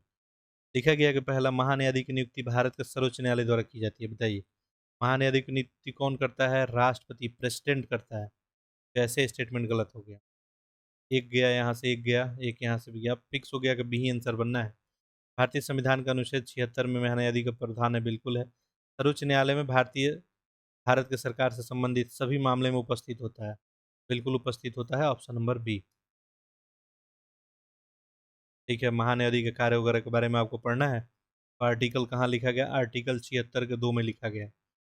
तो क्या क्या क्या जो है उनका कर्तव्य और कार्य होगा? समय समय पर राष्ट्रपति को सौंपा गया जो भी विधिक कर्तव्य है उसका निर्वहन करेंगे वो। राष्ट्रपति के द्वारा निर्देशित विधि संबंधित विषयों पर भारत सरकार को सलाह देंगे वो। ठीक है। और स्टेटमेंट था क्या इसमें? हाँ, ठीक है, चलिए 2 3 तो सही है। भारत सरकार से संबंधित मामले में सर्वोच्च न्यायालय को उपस्थित होना इनको पड़ेगा। अगर भारत सरकार का मामला है, कौन जाएगा? बिल्कुल सर्वोच्च न्यायालय में जाएंगे।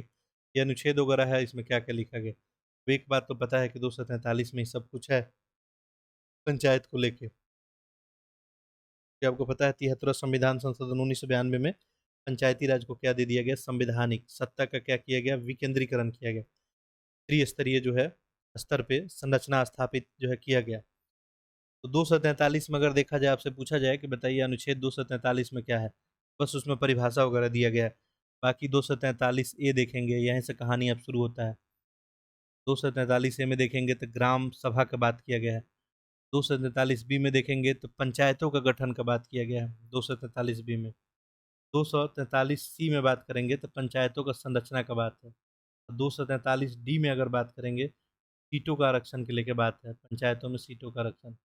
बाद में बच्चा क्या 243 ई पंचायतों की अवधि अतीत के लिए यही जो है रखा गया। यहाँ पे आंसर क्या बन जाएगा? Option number D 1 2 3 4। भारत के उपराष्ट्रपति के बारे में पूछा है कि कौन सही है, बताइए भारत के उपराष्ट्रपति कौन बने हैं नए नए, आप लोग कमेंट करके बताइए। ठीक है, और किस पार्टी के एनडीए के उम्मीदवार थे, या जो है इंडिया के उम्मीदवार थे, जो अभी गठबंधन है 85। देखिए क्या लिखा गया है, उपराष्ट्रपति राज्यसभा का पदेन सभापति होता है, इसमें तो कोई डाउट किसी को नहीं होगा।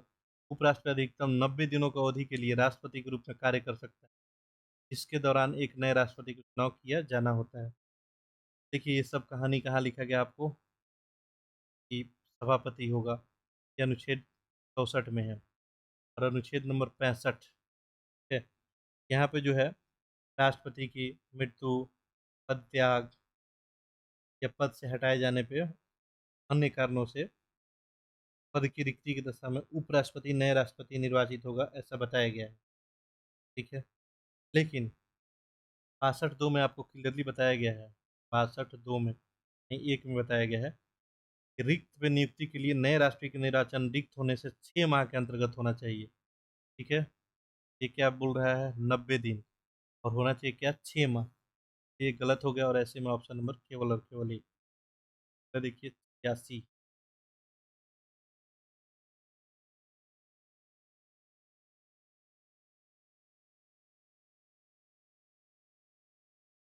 और आपसे जानकारी पूछ दिया गया है कि उपराष्ट्रपति दिया गया है, और इनका है कि भारत के उपराष्ट्रपति पद धारण कौन कौन किए हैं। चलिए इतना ही पूछ दिया, यही पूछ सकता था कि सीक्वेंस लगाइए, लेकिन यहाँ पे बस पूछा गया कि भारत के उपराष्ट्रपति के पद पे। देखिए मोहम्मद हिदायतुल्लाह भी थे, निकांत और शंकर दयाल, तो ऑप्शन नंबर क्या बन जाएगा है ई। कृष्णकांत उपराष्ट्रपति रहे हैं, शंकर दयाल रहे हैं। ठीक है,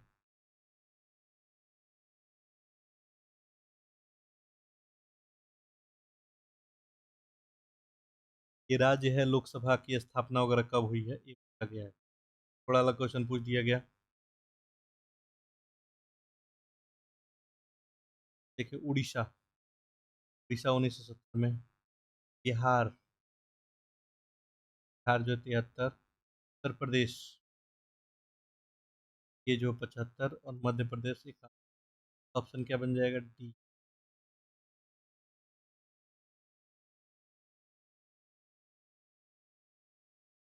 अनुच्छेद है, प्रावधान वगैरह है, और आपको इसमें भी सुमेलित ही करना है। ठीक है, ये ऑप्शन तो यहाँ पे दिखेगा आपको।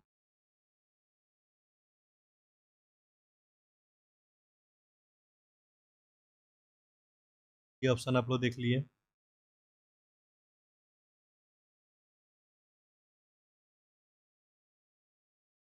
देखिए जो पहला ऑप्शन वहाँ पे दिख रहा था वही इसका आंसर भी हो जाएगा।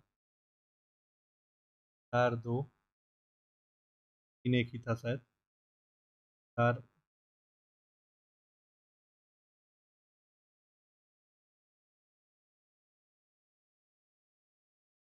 4 2 1 3, यही वाला ऑप्शन। 4 2 1 3।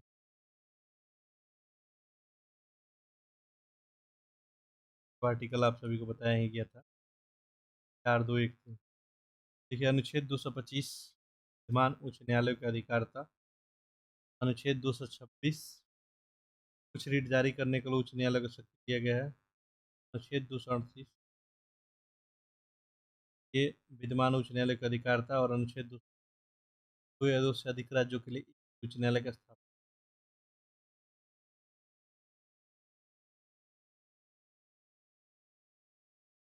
बिल्कुल ऑप्शन यहाँ पे आपका सही था, ऑप्शन नंबर बी ही बनेगा। अगला देखिए, राष्ट्रपति का अध्यादेश जारी करने का शक्ति के संदर्भ में दिया गया है, बताइए कितना स्टेटमेंट इसमें करेक्ट है। देख लिख रहा है संविधान का अनुच्छेद 213 राष्ट्रपति का अध्यादेश जारी करने का अधिकार देता है, बताइए सही है क्या। आपको बताया था 213 इसके लिए था ये, राष्ट्रपति के लिए नहीं था, राज्यपाल के लिए था। राज्यपाल, ठीक है, राज्यपाल जो है आदेश जारी करता है उसके लिए लिखा गया। बाकी जो है राष्ट्रपति के लिए क्या है, 123 है। ठीक है, कंफ्यूज नहीं होना है इसमें, पहला तो गलत हो गया। अगला, कोई भी अध्यादेश संसद के दोनों सदनों के विश्व विश्रांति काल के पश्चात पुनः समेत की तिथि 6 सप्ताह की अवधि तक समकक्ष जो है रखा जाना चाहिए।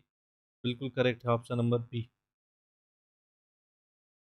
भारत के संविधान के निम्नलिखित में से किस भाग का उद्देश्य भारत में कल्याणकारी राज्य, बताइए कल्याणकारी राज्य, ये भाग 4 में ही है। ठीक है, नीति निषेध तत्व में। कल्याणकारी राज्य का मतलब क्या हुआ कि बढ़िया स्वास्थ्य हो, बढ़िया जो है रोड हो, सड़क हो, शिक्षा हो, यानी राज्य का दायित्व तो कर्तव्य है कि क्या करे, कल्याणकारी राज्य स्टेबल करे। ठीक है, बाकी नीति निषेध तत्व न्याय के विचार के योग्य नहीं होता है, बात ध्यान रखेंगे। हाँ, सामाजिक आर्थिक न्याय को बढ़ावा देना और कल्याणकारी राज्य को बुलाने के जो है मकसद से ये लाया गया था। बाकी पता ही है ये संविधान में आयरिश जो है संविधान से प्रेरित था। भारत में केंद्रीय मंत्रिपरिषद के संदर्भ में निम्नलिखित कथनों में कौन सा सही है? केंद्रीय मंत्रिपरिषद के संदर्भ में बताइए। दिख रहा है संघ के सरकार के कार्यपालिका की संरचना का सर्वोच्च निर्णय निकाय होता है, सही है। ये सामूहिक रूप से लोकसभा के प्रति उत्तरदायी भी होता है, बिल्कुल। आर्टिकल जो है 75। अब बताया गया है कि मंत्रिपरिषद सामूहिक रूप से लोकसभा के प्रति क्या होंगे, उत्तरदायी होंगे। यानी कहने का मतलब यही हुआ, यदि लोकसभा अविश्वास प्रस्ताव पारित करती है तो संपूर्ण मंत्रिपरिषद को क्या करना पड़ेगा, त्याग पत्र देना पड़ेगा।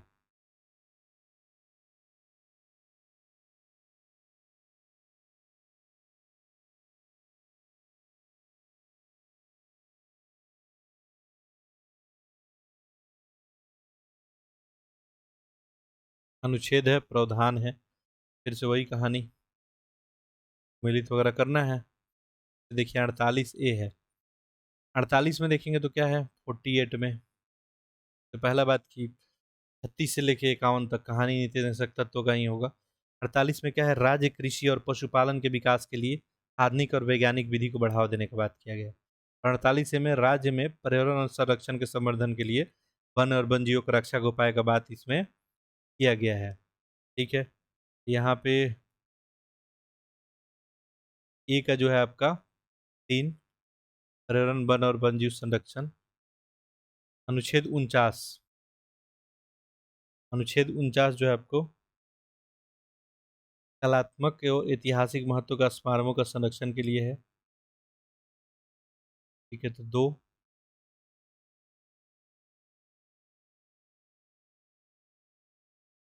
48 से देख लिए हम लोग। ठीक है, 48 से तो 3 हो जाएगा। और 49 हम लोग देख लिए, 49 आपका जो है 49 केवल देखना था, तो ये कलात्मक ऐतिहासिक के लिए है। ठीक है, 2। 50 ये राज्य लोकसभा के न्यायपालिका और कार्यपालिका से पृथक करने को लेकर है। 1। लास्ट में अनुच्छेद 51, ये शांति सुरक्षा के लिए है। शांति सुरक्षा 4 ही है। ठीक है, तो यहाँ पे ऑप्शन क्या हो जाएगा, 3, 2, 1, 4। 2, 1, 4 ऑप्शन है सी, कि नहीं बी।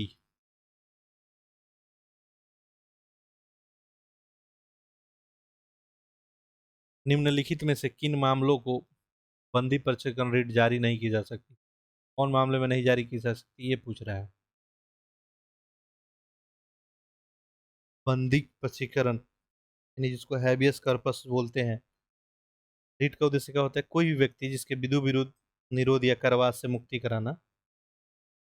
ठीक है, तो लिख रहा है कि देखिए, जब निरोध विधि पूर्ण हो, कार्यात्मक विधानमंडल और न्यायालय अवमानना के लिए हो, जब निरोध किसी सक्षम न्यायालय द्वारा हो, जब निरोध न्यायालय की अधिकारिता के अंतर्गत न हो।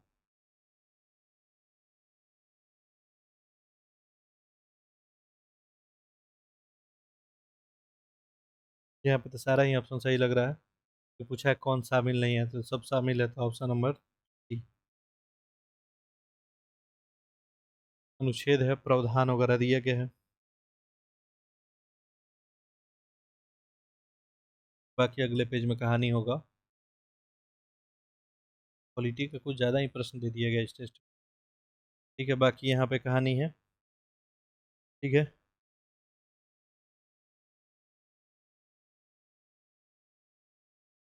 देखिए।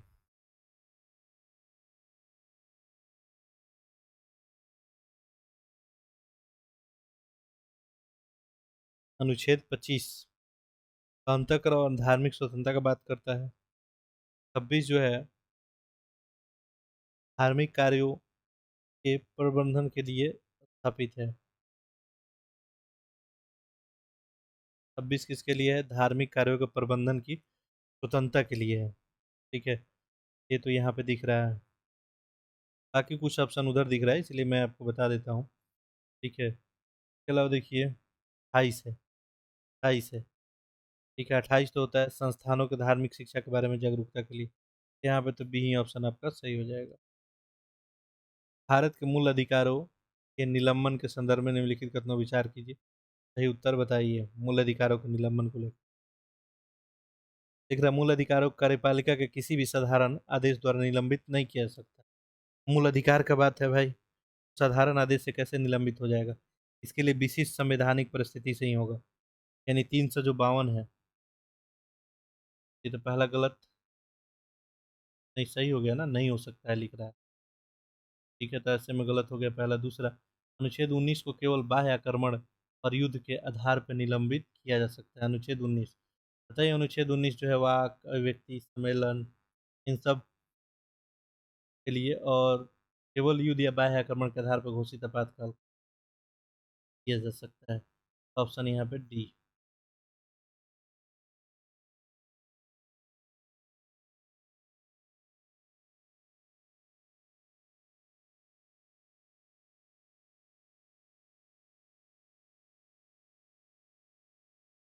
निम्नलिखित में से कौन सा संविधान संशोधन और उनके महत्व का युग में सम्मिलित नहीं है? देखिए, बड़ी इंपॉर्टेंट ये भी है। देखिए, 36वां दिया है, तो भारत राज्य के रूप में सिक्किम को शामिल किया गया था, बिल्कुल सही है। भारत संघ राज्य में 22वां जो है राज्य के रूप में शामिल हुआ था। 42वां मूल कर्तव्यों का समावेशन, बिल्कुल सही है। लघु संविधान संशोधन भी करते हैं, इसी में आपको बताया प्रस्तावना में समाजवादी पन निरपेक्ष शब्द भी जोड़ा गया था। 44वां 1978। ठीक है, संपत्ति के अधिकार को मूल अधिकार के रूप में शामिल किया गया था, बिल्कुल सही है। संपत्ति का अधिकार कहाँ अब चला गया है? 300 ए में। और अगला है 61वां जो है संविधान संशोधन, मतदान की आयु को जो है बिल्कुल घटा के 21 से 18। यहाँ पे आंसर क्या बन जाएगा?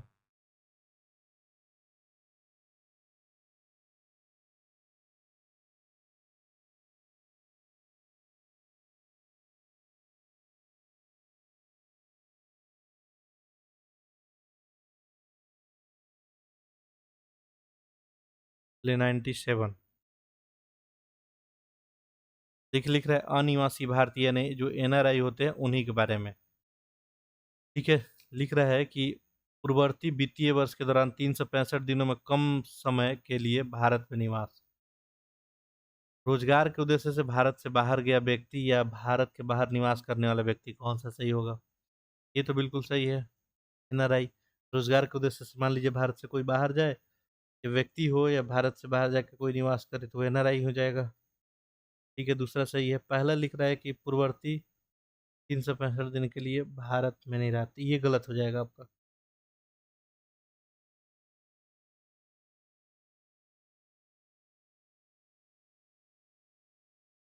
अगला, निम्नलिखित में से कौन सा प्रस्ताव कनाडा के संविधान से नहीं लिया गया? कनाडा से। ठीक है, देखिए केंद्र की अवशिष्ट शक्तियां तो है, द्वैत ये भी है, सर्वोच्च न्यायालय के परामर्शी अधिकारिता ये भी है। ठीक है, दोनों सदनों का संयुक्त बैठक, ये बिल्कुल कनाडा के संविधान से नहीं है। कहाँ से आप लोग बताएंगे?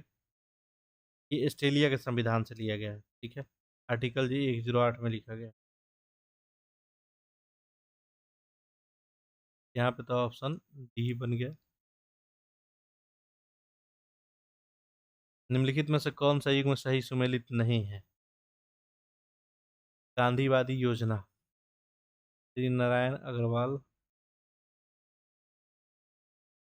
सर्वोदय योजना जयप्रकाश नारायण, ठीक है।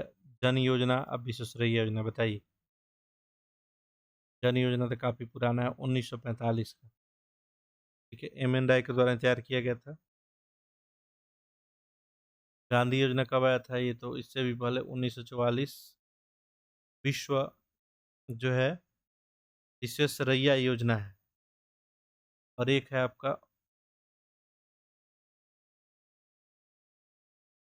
सर्वोदय योजना है, ये कब का? 1950 का है।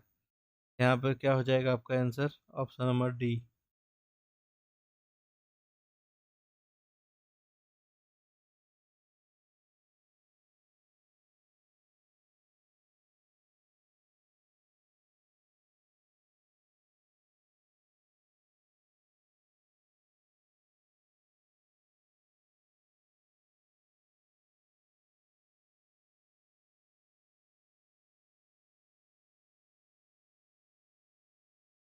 आरबीआई के कार्यों के संदर्भ में बताइए कौन सा कथन सही है। अच्छा, कुछ क्वेश्चन छूट गया क्या? हम्म।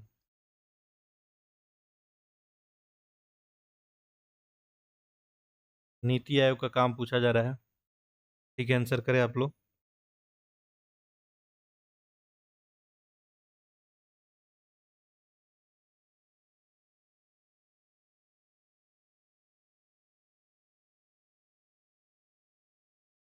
देखिए, लिख रहा है ये ऊर्ध्वाधर उपागम का अनुसरण करती है, नीतियों का कार्यान्वयन हेतु राज्यों को धन का आवंटन कर सकती है। नीति आयोग के बारे में पता ही है कि पहले योजना आयोग चलता था। 1 जनवरी 2015 से जो है योजना आयोग को रिप्लेस की नीति आयोग। योजना आयोग से विपरीत है ये, इसका कार्य प्रणाली जो है देखेंगे तो ऊर्ध्वाधर था पहले, लेकिन नीति आयोग का क्या है? अधूर ऊर्ध है, तो ये गलत हो जाएगा। ठीक है। दूसरा, नीति आयोग जो है लिख रहा है कि कार्यान्वयन हेतु राज्यों को धन आवंटित, नहीं, बिल्कुल नहीं। ये सलाहकार जो है की भूमिका निभाती है, धन आवंटित का अधिकार बिल्कुल इसको नहीं दिया गया। दोनों का दोनों गलत, ऑप्शन नंबर सी। पहले पंचवर्षीय योजना के बारे में पूछा गया है, हेराल्ड डोमल पे आधारित था, बताइए पहला। इसका मुख्य रूप से अर्थव्यवस्था के प्राथमिक क्षेत्र के विकास पर ध्यान केंद्रित किया जो है था। बताइए कौन कौन सही होगा। पहला तो बिल्कुल सही है, हेराल्ड डोभाल पे ही था। अर्थव्यवस्था में प्राथमिक क्षेत्र ही, क्योंकि उस समय कृषि ही सबसे इम्पोर्टेंट था। ठीक है, कृषि पे ही ज़्यादातर ध्यान जो है दिया गया था। अगला, रिजर्व बैंक के कार्यों के बारे में पूछा गया है कि सही उत्तर बताइए इसमें। ठीक है, देखिए लिख रहा है इसमें नवीन मुद्रा का निर्गमन, ऋण नियंत्रण, अंतिम ऋणदाता, कौन कौन सही होगा? तो बिल्कुल सब नया मुद्रा का निर्गमन हुआ, ऋण नियंत्रण, अंतिम, सब यही है, आरबीआई है। ठीक है। नवीन मुद्रा निर्गमन यानी आरबीआई के पास भारत में करेंसी नोट जारी करने का एक मात्र अधिकार है ही, 1 रुपये का नोट और सिक्का के अलावा। ठीक है, क्योंकि 1 रुपये का नोट और सिक्का पता ही है कि भारत सरकार के द्वारा, इसके अलावा सब यही करता है। ऋण नियंत्रण का काम करता ही है, आपको पता ही है कि पीआरआर हो गया, एसएलआर हो गया, इस सबको कम करके घटा के रेपो दर को नियंत्रित करता है। और अंतिम ऋणदाता तो होता ही है, डाउट तो है नहीं। ठीक है, अगला देखिए 103, क्षेत्रीय ग्रामीण बैंक जो आरआरबी है, इसके बारे में है, इतना कथन सही है। क्षेत्रीय ग्रामीण बैंक का स्थापना लिख रहा है 1975 में हुआ। बिल्कुल, सबसे पहले 1975 में ही इसका स्थापना हुआ था। ठीक है। और इसके बाद देखेंगे क्षेत्रीय ग्रामीण बैंक अधिनियम 1976 के माध्यम से इसको औपचारिक विधि ढांचा के अंतर्गत लाया गया। बाकी आरआरबी में होता क्या है आपको कहानी पता ही है। लिख रहा है कि केंद्र सरकार 50%, राज्य 35, और जो भी प्रयोजक है 15। देखिए, इसमें केंद्र तो 50 होता है, बात सही है, लेकिन राज्य जो है 35 नहीं, 15% का योगदान होता है। और प्रयोजक बैंक जो भी है, मान लीजिए आरआरबी चाहे पीएनबी का है, एसबीआई का है, तो उस सब लोग का कितना परसेंट रहता है? 35%। यही उल्टा कर दिया। यहाँ पे आंसर क्या बन जाएगा? सी, केवल केवल एक। सरफेसी अधिनियम के बारे में पूछा गया है कि बताइए कौन सा सही नहीं है। दिख रहा है सरकारी बैंक इस अधिनियम के अंतर्गत नहीं आते हैं। इस बैंकों के न्यायालय के हस्तक्षेप पर गिरवी रखी गई संपत्तियों को नीलामी करने की अनुमति मिलती है। सही है कि जो ऋणदाता है उनका राशि है बकाया हुआ तो उनको कलेक्ट करने के लिए। तो 17 दिसंबर 2002 को वित्तीय अस्थिया और जो है प्रवित्रीकरण और पुनर्गठन के लिए सरफेसियर नियम पारित किया गया था। ठीक है। 2020 में इसको सर्वोच्च न्यायालय के निर्णय के द्वारा सरफेसियर नियम प्रावधान को केवल वाणिज्यिक बैंक पे नहीं बल्कि सहकारी बैंकों पर भी लागू किया गया है। ठीक है। ये तो गलत हो जाएगा। ये भी गलत हो गया, तो ऑप्शन नंबर बी।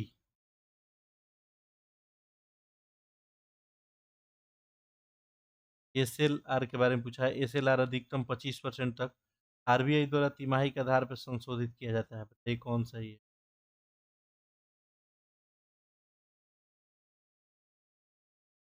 देखिए एसएलआर तो अभी देखेंगे तो 25 तो है नहीं, कितना है, 40% के आसपास ही है।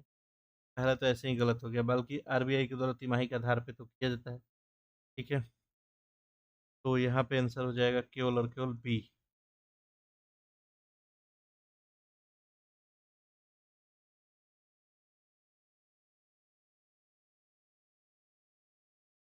ये देखिए पूछ रहा है कि कौन सा प्रत्यक्ष कर का उदाहरण नहीं है। अभी जो आपको बताया गया था थोड़े दिन पहले बजट, तो वहाँ बताया था प्रत्यक्ष कर अप्रत्यक्ष कर।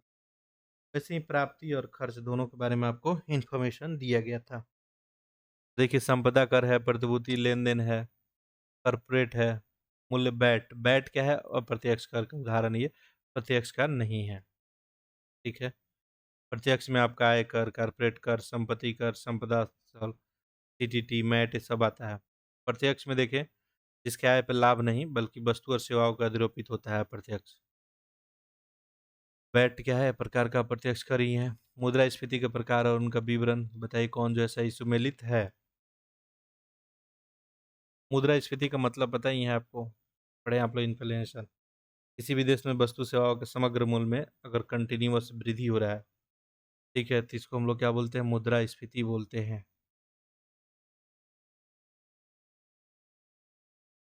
देखिए श्रृंखलाबद्ध मुद्रास्फीति बोल रहा है। प्रति माह 50% से अधिक हो तो स्टार्टिंग मुद्रास्फीति। सही क्या आंसर बनेगा?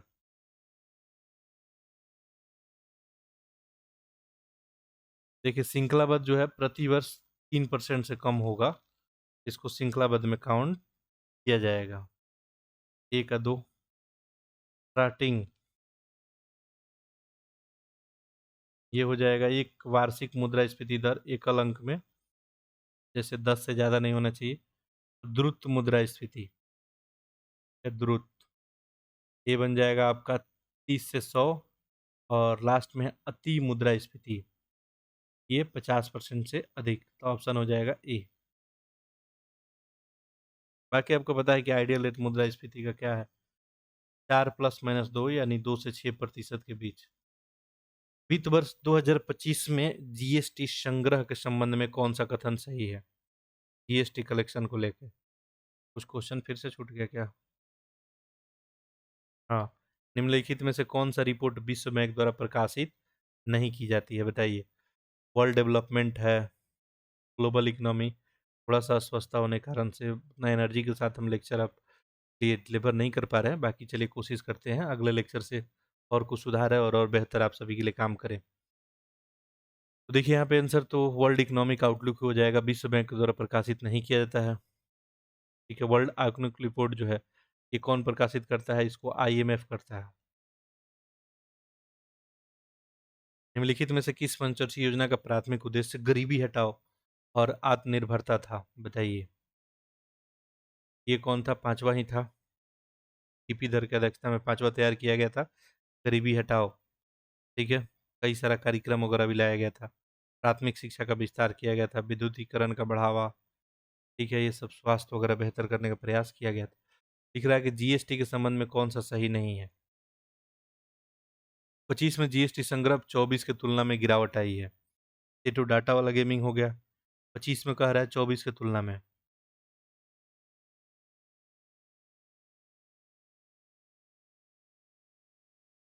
ठीक है। ये तो इनकरेक्ट हो जाएगा। 2025 में भारत का जीएसटी संग्रह देखेंगे तो लगभग 22.0 लाख करोड़ था। ठीक है, अधिकतम है, वार्षिक संग्रह है। 2025 में 24 की तुलना में अपेक्षा गिरावट कैसे है, बढ़ोतरी है ना, अभी तक का सबसे ज़्यादा है। कितना है ये 2025 में? 22.0 लाख करोड़ है, एलसी लिख देते हैं। 25 में औसत मासिक जीएसटी लिख रहा है 95,000 करोड़ है औसत। ये थोड़ा डिफिकल्ट बनाया गया है क्वेश्चन। सही है, दूसरा सही है क्या? बिल्कुल इनकरेक्ट है।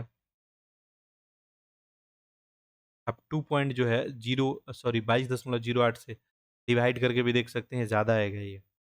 ठीक है, तो जीएसटी संग्रह अगर मासिक देखा जाए तो लगभग आ जाएगा 1.84 लाख करोड़ रुपया। ये 95,000 बता रहा है। ठीक है, ये गलत हो गया। 2025 में जीएसटी संग्रह 22 थे, तो बिल्कुल सही लिख रहा है, अब तक का सबसे ऊंचा यही है। 2025 में जीएसटी संग्रह स्थिर दर और इसमें कोई वार्षिक वृद्धि नहीं हुआ, ये भी इनकरेक्ट। ऑप्शन नंबर सी सही हो जाएगा, ये लैफ। ठीक है, लिक्विडिटी एडजस्टमेंट फैसिलिटी के बारे में पूछा गया है, बताइए कौन सा सही है। लिख रहा है यह मासिक आधार पर संचालित की जाती है। लैफ बताइए। देखिए, मासिक नहीं, दैनिक आधार पर होता है, डेली। इसका बहुत कम उपयोग किया जाता है लैफ का, बिल्कुल ही सही है, बहुत कम का तो बहुत अधिक होता है, दोनों का दोनों गलत। ये सब चलिए करेंट अफेयर है, ल्यूपेक्स है, ये सब मिशन वगैरह किसका है, चलिए आप लोग को दिख नहीं रहा होगा, अभी दिख रहा होगा। ये सुमेलित करना अच्छा प्रश्न है, ल्यूपेक्स। देखिए, जो चंद्रयान 5 है वही है, इसरो और जाक्सा का ही मिशन है। इसरो आपको पता है, भारत और जाक्सा। तो एक लैंडर इसरो का और एक रोवर जो है जाक्सा का रहेगा, और ये चंद्रमा के दक्षिणी ध्रुव पे जाके खोज वगैरह करेगा। ठीक है, 27-28 का समय निर्धारित इसके लिए किया गया है। ठीक है, तो यहाँ पे तो ये लैंडर और रोवर के साथ चंद्रमा पे दक्षिणी ध्रुव पे अन्वेषण किया जाएगा, 4 हो गया। तियानवेन 2, ये तो चीन का मिशन है, 93। पृथ्वी के निकट स्थित क्षुद्र ग्रह कामो आलेवा का सर्वेक्षण करेगा, पृथ्वी जो है दर्श लाने के लिए इसका काम दिया गया है। एक्सिम मिशन 4, ये तो आपको पता ही है कि अंतर्राष्ट्रीय स्तर पे अंतरिक्ष स्टेशन के लिए एक निजी चालक दल वाला मिशन है ये। ठीक है, निजी वाला है, इसलिए इम्पोर्टेंट है। इसमें भारतीय अंतरिक्ष यात्री का भी जो है सहभागिता, और स्पेस डेक्स क्रू ड्रैगन का उपयोग भी इसमें शामिल वगैरह किया गया था। और अगला है जो है ग्रेल मिशन। ये जो है चंद्रमा के गुरुत्वाकर्षण के मानचित्रण के लिए ही ये किया गया है। यहाँ पे ऑप्शन आपका डी बन जाएगा। ये अब करेंट अफेयर कुछ आपको देखने को मिलेगा, उसके बाद आपको यूपी स्पेशल देखने को मिलेगा। ज्ञान पोस्ट सेवा के बारे में बताइए कौन सा सही है। लिखा है ग्रामीण क्षेत्रों के छात्रों के शैक्षिक छात्रवृत्ति प्रदान करने के लिए शिक्षा मंत्रालय द्वारा। ठीक है, बताइए सही है क्या। देखिए, डाक विभाग के द्वारा, ये सॉरी ज्ञान पोस्ट सेवा है ना, ज्ञान पोस्ट। ज्ञान पोस्ट कौन शुरू किया है? डाक विभाग शुरू किया है। ठीक है, 1 मई 2025 को ज्ञान पोस्ट सेवा शुरू किया गया था। हर घर ज्ञान, हर सपने को उड़ान दृष्टिकोण के प्रति भारतीय डाक के प्रतिबद्धता को दिखाता है। तो पहला गलत। तो उद्देश्य भारतीय डाक के माध्यम से अल्प लागत पे पुस्तक और अध्ययन सामग्री उपलब्ध कराना है। ठीक है, ये बिल्कुल बिल्कुल सही है, तो ऑप्शन नंबर। मई 2025 में निम्नलिखित में से किस राज्य को आधिकारिक रूप से भारत का पूर्णतः साक्षर राज्य घोषित किया गया? ये भी इंफॉर्मेशन हम पढ़ाए थे आप सभी को। 20 मई 2025 को किया गया था, कौन बना था? मिजोरम। ठीक है, सारा राज्य का आप लोग कमेंट करके बताएंगे। पूर्णतः, पहला पूर्णतः। ठीक है, साक्षरता यानी ज्ञान के साथ साथ कौशल भी। ठीक है, अभी तक तो चलिए, एक तो यहाँ पे मिजोरम है, त्रिपुरा है, एक आपको मेघालय है। ठीक है, इसके अलावा और कौन सा है, एक कमेंट करके आप लोग नाम बताएंगे। पूछ रहा है RODTEP योजना बारे में बताइए कौन सा सही है। लिखा है कि इसे वाणिज्य और उद्योग मंत्रालय द्वारा लॉन्च किया गया है, बिल्कुल सही है। इसे अन्य योजनाओं के अंतर्गत न आने वाले निर्यात पे अंतर्निहित करो और शुल्कों का जो है प्रतिपूर्ति की जाती है। तो बिल्कुल दोनों का दोनों सही है, ऑप्शन नंबर बी। अगला देखिए, इनाम नदी पे जो रेलवे ब्रिज बना है उसी के बारे में लिख रहा है कि ये विश्व का दूसरा सबसे ऊंचा रेलवे आर्च ब्रिज है। बताइए, ये विश्व का सबसे ऊंचा आर्च ब्रिज है, दूसरा नहीं है। ठीक है, ये उधमपुर श्रीनगर बारामूला जो है न्यू लाइन परियोजना का हिस्सा है। तो बिल्कुल दूसरा सही है, ऑप्शन नंबर डी। ठीक है, और काफी शानदार बनाया गया है, 8 तीव्रता तक ये भूकंप का भी सहन कर सकता है। 266 किलोमीटर प्रति घंटा गति से, सब आपको डिटेल में मैं बताया था। इसका लंबाई आप लोग कमेंट करके बताएं कमेंट बॉक्स में। ठीक है, अगला देखिए, निम्नलिखित में से किस ग्लेशियर को मृत घोषित कर दिया गया है? बताइए, गंगोत्री, खुम्बू, याला, सियाचिन। याला, याला कहाँ का है आपका? नेपाल का ही। ठीक है, इसको जो है मृत घोषित कर दिया गया है। अगला देखिए,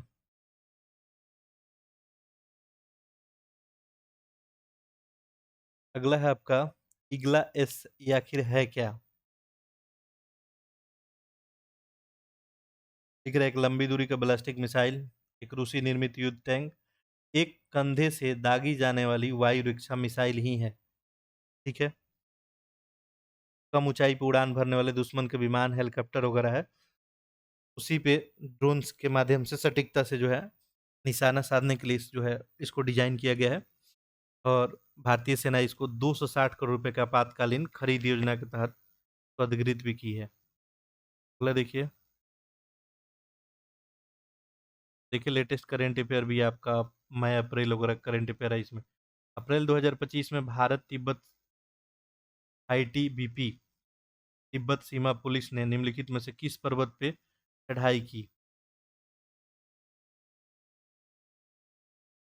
ये माउंट मकालू ही हो जाएगा। आईटीबी दुनिया के पांचवें सबसे जो पर्वत ऊंचा है, माउंट मकालू पर चढ़ाई किया है ऊंचाई 8,486 मीटर है। आईएम डेक्स एशिया 2025 के संबंध में बताइए। लिख रहा है, सिंगापुर में आयोजित एक समुद्री रक्षा प्रदर्शनी है। भारतीय नौसेना का एक कॉर्वेट श्रेणी से युद्धपोत आईएनएस किल्टन के साथ भाग लिया था। बिल्कुल ये सही है। ठीक है, 1997 से देखेंगे तो सिंगापुर में हर एक 2 वर्ष में आयोजित होता है आपको आईएम डेक्स। ठीक है, सिंगापुर के चांगी जो है प्रदर्शनी केंद्र में आयोजित किया गया था। दोनों सही जा रहा है, तो ऑप्शन नंबर सी ही। निम्नलिखित में से किस पुस्तक को वर्ष 2025 का अंतर्राष्ट्रीय बुकर पुरस्कार प्राप्त हुआ है? अंतर्राष्ट्रीय बुकर पुरस्कार किसको प्राप्त हुआ है? देखिए, हॉट लैम्प को ही हुआ है। ठीक है, बानू मुश्ताक का ही लघु कथा है हॉट लैम्प। ठीक है, बाकी दीपा वास्ती इनके द्वारा कन्नड़ से अंग्रेजी में अनुवाद भी किया गया था। ठीक है, अगला देखिए, निम्नलिखित में से कौन सा स्वदेशी रूप से निर्मित एंटी सबमरीन वाल जो है वारफेयर सैलो वाटरक्राफ्ट है जिसे भारतीय नौसेना को सबसे पहले सौंपा गया? आईएनएस अर्नाला।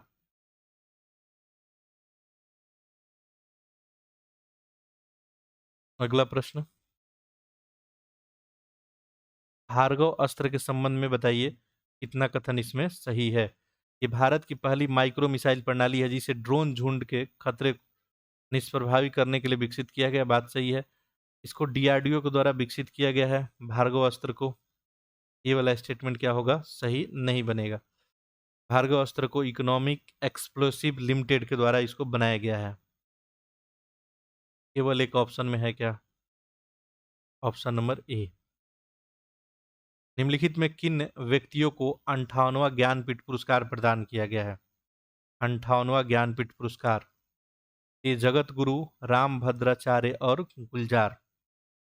ठीक है, 58वां ज्ञानपीठ पुरस्कार 2023 संयुक्त रूप से दिया गया है। एक तो जगत गुरु राम भद्राचार्य हैं, जो आपको पता ही है, संस्कृत विद्वान है, आध्यात्मिक गुरु हैं, 240 से अधिक ग्रंथ और 4 संस्कृत महाकाव्य में इनका योगदान रहा है। और एक गुलजार का नाम तो सभी लोग जानते ही होंगे, रामपूरन सिंह कालरा। ये उर्दू कवि हैं, गीतकार हैं, फिल्मकार हैं।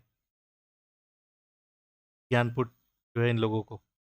ऑपरेशन ओलिविया के बारे में पूछा है कि कितना कथन सही है ऑपरेशन ओलिविया।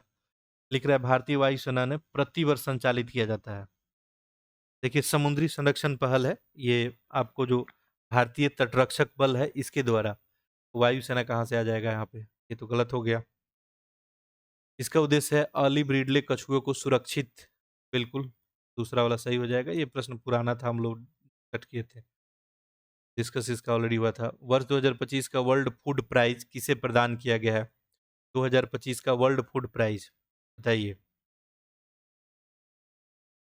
ये मारी यंगलो जो है हंगेरिया, जैविक नाइट्रोजन स्थिरीकरण में अग्रणी कार्य के लिए विश्व खाद्य पुरस्कार 2025 से इन्हीं को सम्मानित किया गया था।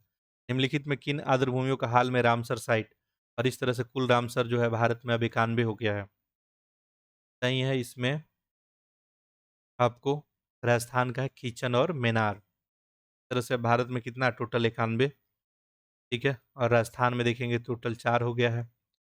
ठीक है, सबसे ज्यादा आप बताएं किस स्टेट में है भारत में। दूसरा, यूपी में टोटल रामसर साइट कितना है? 2 प्रश्न है आप लोगों से, पहले हम डिस्कस ये सब कर चुके हैं। ठीक है, तो राजस्थान में 4, एक किचन मीनार तो हो ही गया, इसके अलावा केवला देह है और सांभर झील है। अगला,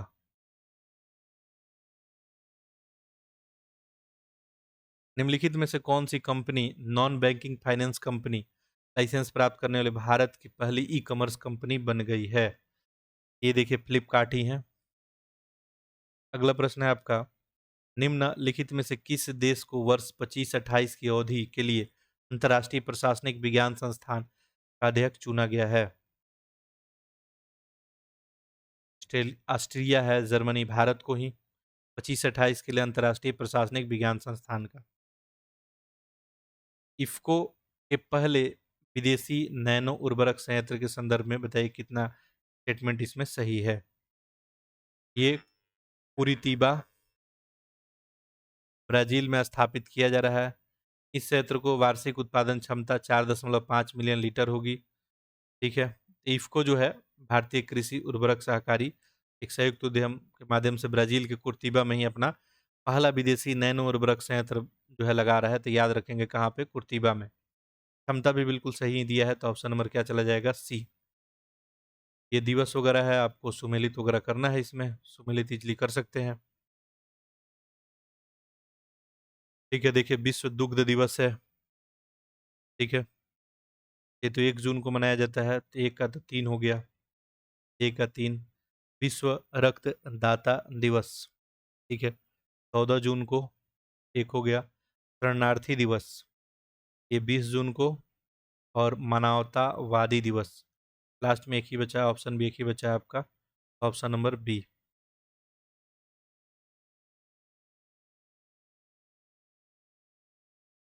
आपको टेस्ट पेपर वगैरह मिलते रहेगा, मैं अपने स्तर से आप लोग को, देखिए इतने डिफिकल्ट परिस्थिति में आपके लिए काम कर रहे हैं, आप लोग का दायित्व कर्तव्य बनता है कि लेक्चर को कम से कम अधिक से अधिक बच्चों में शेयर जरूर कर दें। इटालिन जो है जल विद्युत परियोजना के संबंध में बताइए, ठीक है, कितना कथन इसमें सही है? इटालिन लिख रहा है कि अरुणाचल प्रदेश के दिबांग घाटी में स्थित है। 3097 मेगावाट की नदी आधारित जल विद्युत परियोजना है इटालिन जल विद्युत, बिल्कुल अरुणाचल प्रदेश के दिबांग घाटी में ही है।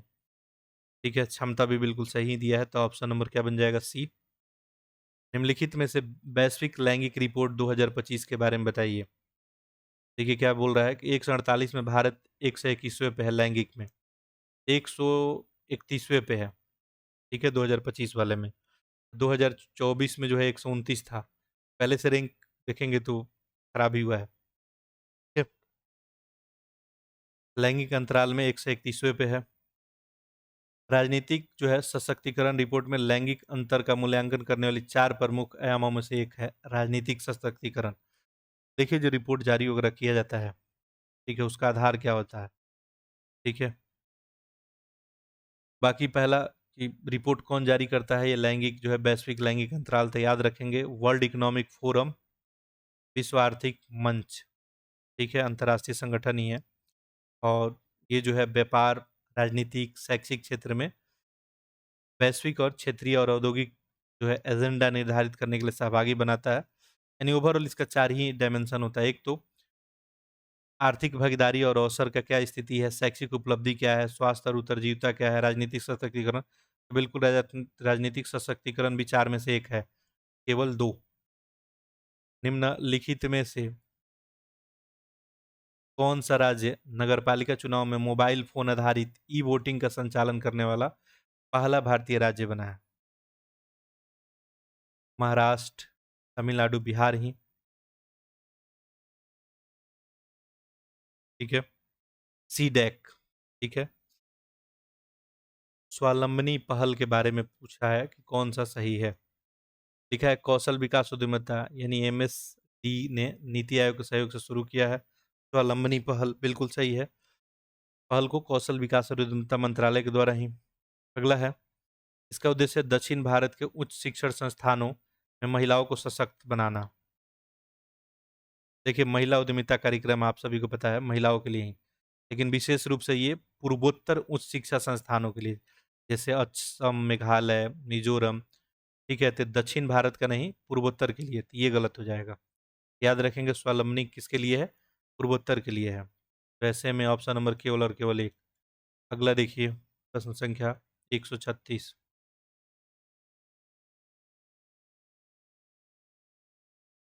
ठीक है, ये सब आपको योजना है और इसका उद्देश्य वगैरह पूछा गया है यहाँ पे। ठीक है, जैसे चलिए इस क्वेश्चन के लिए आप लोग थोड़ा एडजस्ट करेंगे। देखिए, ऑप्शन तो नहीं दिख रहा होगा आपको, ऑप्शन देखिए, दिख रहा होगा। देखिए, स्वदेश, चलिए इसको जूम कर देते हैं, काम करते हैं, जूम कर देते हैं। इस क्वेश्चन के लिए एडजस्ट करेंगे। स्वदेश दर्शन योजना। ठीक है, तो ये लाया कब गया था? 2015 में। ठीक है। थीम आधारित पर्यटन सर्किटों का विकास लिख रहा है, तो बिल्कुल पर्यटन मंत्रालय के द्वारा ही शुरू किया गया था स्वदेश दर्शन योजना। 100% केंद्र द्वारा घोषित था, केंद्रीय क्षेत्र का योजना ही था। इसका उद्देश्य था कि पूरे भारत में बौद्ध हो गया, तटीय मरुस्थलीय विरासत हो गया, कोई पारिस्थिति हो गया, पूर्वोत्तर आदि थीमों पर आधारित पर्यटन सर्किट का एकीकृत विकास करना था। बिल्कुल पहला का पहला। देखो अपना देश योजना दूसरा दिया है। ठीक है, तो इसका उद्देश्य देखेंगे तो भारत के समृद्ध सांस्कृतिक विरासत का अन्वेषण करने के लिए नागरिकों को प्रोत्साहित करके घरेलू पर्यटन को बढ़ावा देना था। बिल्कुल जो है सही है। अगला है आपको प्रसाद योजना, तीर्थ स्थलों का विकास और सौंदर्यीकरण करना। प्रसाद बिल्कुल ये भी सही है। और अगला है जो है हरिडे, हृदय। ठीक है, हरिडे जो भी है, विरासत, शहर विकास और संवर्धन योजना। विरासत, शहरों का संरक्षण और पुनर्जीवन के लिए, तो सब सही है यहाँ पे तो 1 2 3 4 ही हो जाएगा। अगला देखिए, अगला प्रश्न है मिशन 300 के बारे में। पूछा गया कि कौन सा क्वेश्चन सही है मिशन 300 के बारे में। यह वर्ष 2050 तक क्षेत्र में 300 मिलियन लोगों को विद्युत उपलब्ध कराने का पहल है। विद्युत के लिए था मिशन 300, बताइए।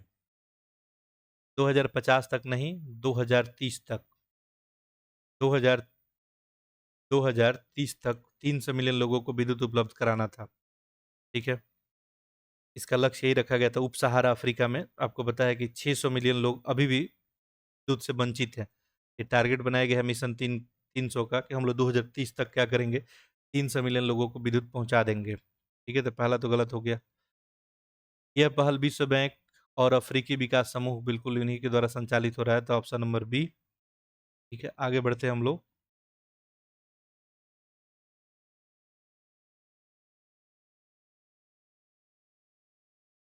लिख रहा है यूनिसेफ के बारे में बताइए कौन सा कथन सही है यूनिसेफ के बारे में। ठीक है, लिख रहा है यह रिश्तेदारों और समुदाय के सदस्य द्वारा बच्चों की देखभाल को बढ़ावा देता है। इसे महाराष्ट्र के जलाना जिले का स्थानीय प्रशासन और गैर सरकारी संगठन के सहयोग से लागू किया जा रहा है। तो ये ऑप्शन क्या हो जाएगा? सी यहाँ पे सही। 1 और 2 दोनों सही है। अगला देखिए, यूनिसेफ का जो आपका kinship and community based care programme है, इसी के बारे में एक कथन पूछा गया था। उड़ीसा के एकीकृत जो है स्वास्थ्य बीमा योजना के संदर्भ में बताइए। ठीक है, थोड़ा स्वास्थ्य डाउन है तो हो सकता है अगर कहीं कुछ मिस्टेक उस्टेक हुआ हो उसको आप लोग करेक्ट कर लेंगे। बाकी कमेंट में बताएंगे, हम अगले में करेक्ट कर देंगे अगर कहीं कोई मिस्टेक हुआ हो तो। दिमाग थोड़ा केंद्रित नहीं हो पा रहा है। उड़ीसा के एकीकृत स्वास्थ्य बीमा योजना बताइए। ये आयुष्मान भारत और गोप बंधु जन आरोग्य योजना का एकीकृत करती है। सही है। योजना प्रति परिवार को प्रति वर्ष 10 लाख रुपए का स्वास्थ्य बीमा कवरेज और महिलाओं के लिए 5 लाख। देखिए, इस योजना में प्रति परिवार 5 लाख रुपया बीमा कवरेज और महिलाओं के लिए भी 5 लाख का ही अतिरिक्त जो है, यहाँ पे 10 लिख दिया है, 5 रहता तो सही रहता। इस तरह ऑप्शन नंबर ए। बफर में सफर योजना के बारे में पूछा है कि बताइए कौन सा सही है। ठीक है, लिख रहा है मध्य प्रदेश वन जीव विभाग के द्वारा शुरू किया गया है। देखिए, उत्तर प्रदेश वन जीव विभाग के द्वारा बफर में सफर योजना शुरू किया गया है। इस योजना का उद्देश्य बाघ अभयारण्यों को बफर क्षेत्रों में पर्यावरण अनुकूल पर्यटन को बढ़ावा देना है। बिल्कुल दूसरा सही है, ऑप्शन नंबर बी। अगला देखते हैं 141। अब मात्र 10 प्रश्न रह गए हैं। प्रोजेक्ट अलंकार के संबंध में पूछा गया कि कौन सही है, बताइए। ये उत्तर प्रदेश सरकार द्वारा शुरू की गई एक शैक्षिक सुधार पहल है। बिल्कुल।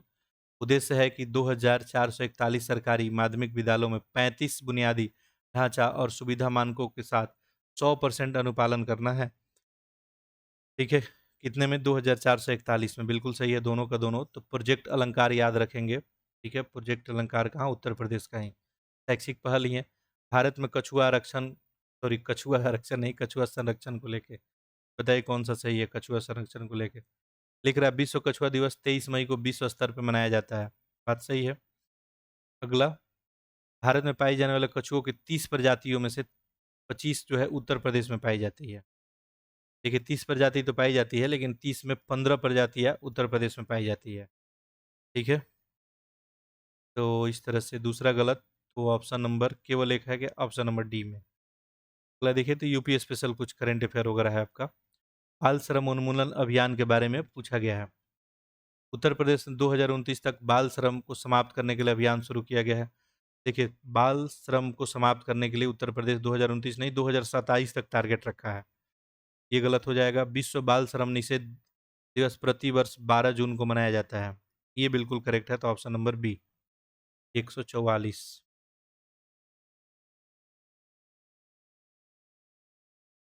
जिला है, उत्पाद है। ठीक है, सुमेलित वगैरह करना है आपको। देखिए, बागपत है, अमरोही है, आगरा है, एटा है। बागपत में देखेंगे, देखिए वन डिस्ट्रिक्ट जो वन प्रोडक्ट के तहत जो प्रोग्राम लाया गया था, ये देखिए पूछा जा सकता है ओडीओपी प्रोग्राम ये कब लाया गया था। वन डिस्ट्रिक्ट वन प्रोडक्ट, एक जनपद एक उत्पाद, ये लाया गया था। डेट सहित याद रखेंगे, 24 जनवरी 2018 को लाया गया था ये प्रोग्राम।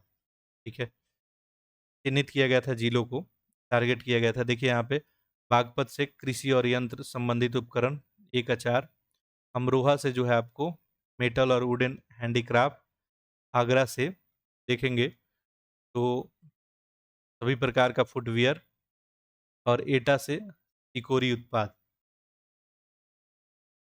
Option number B.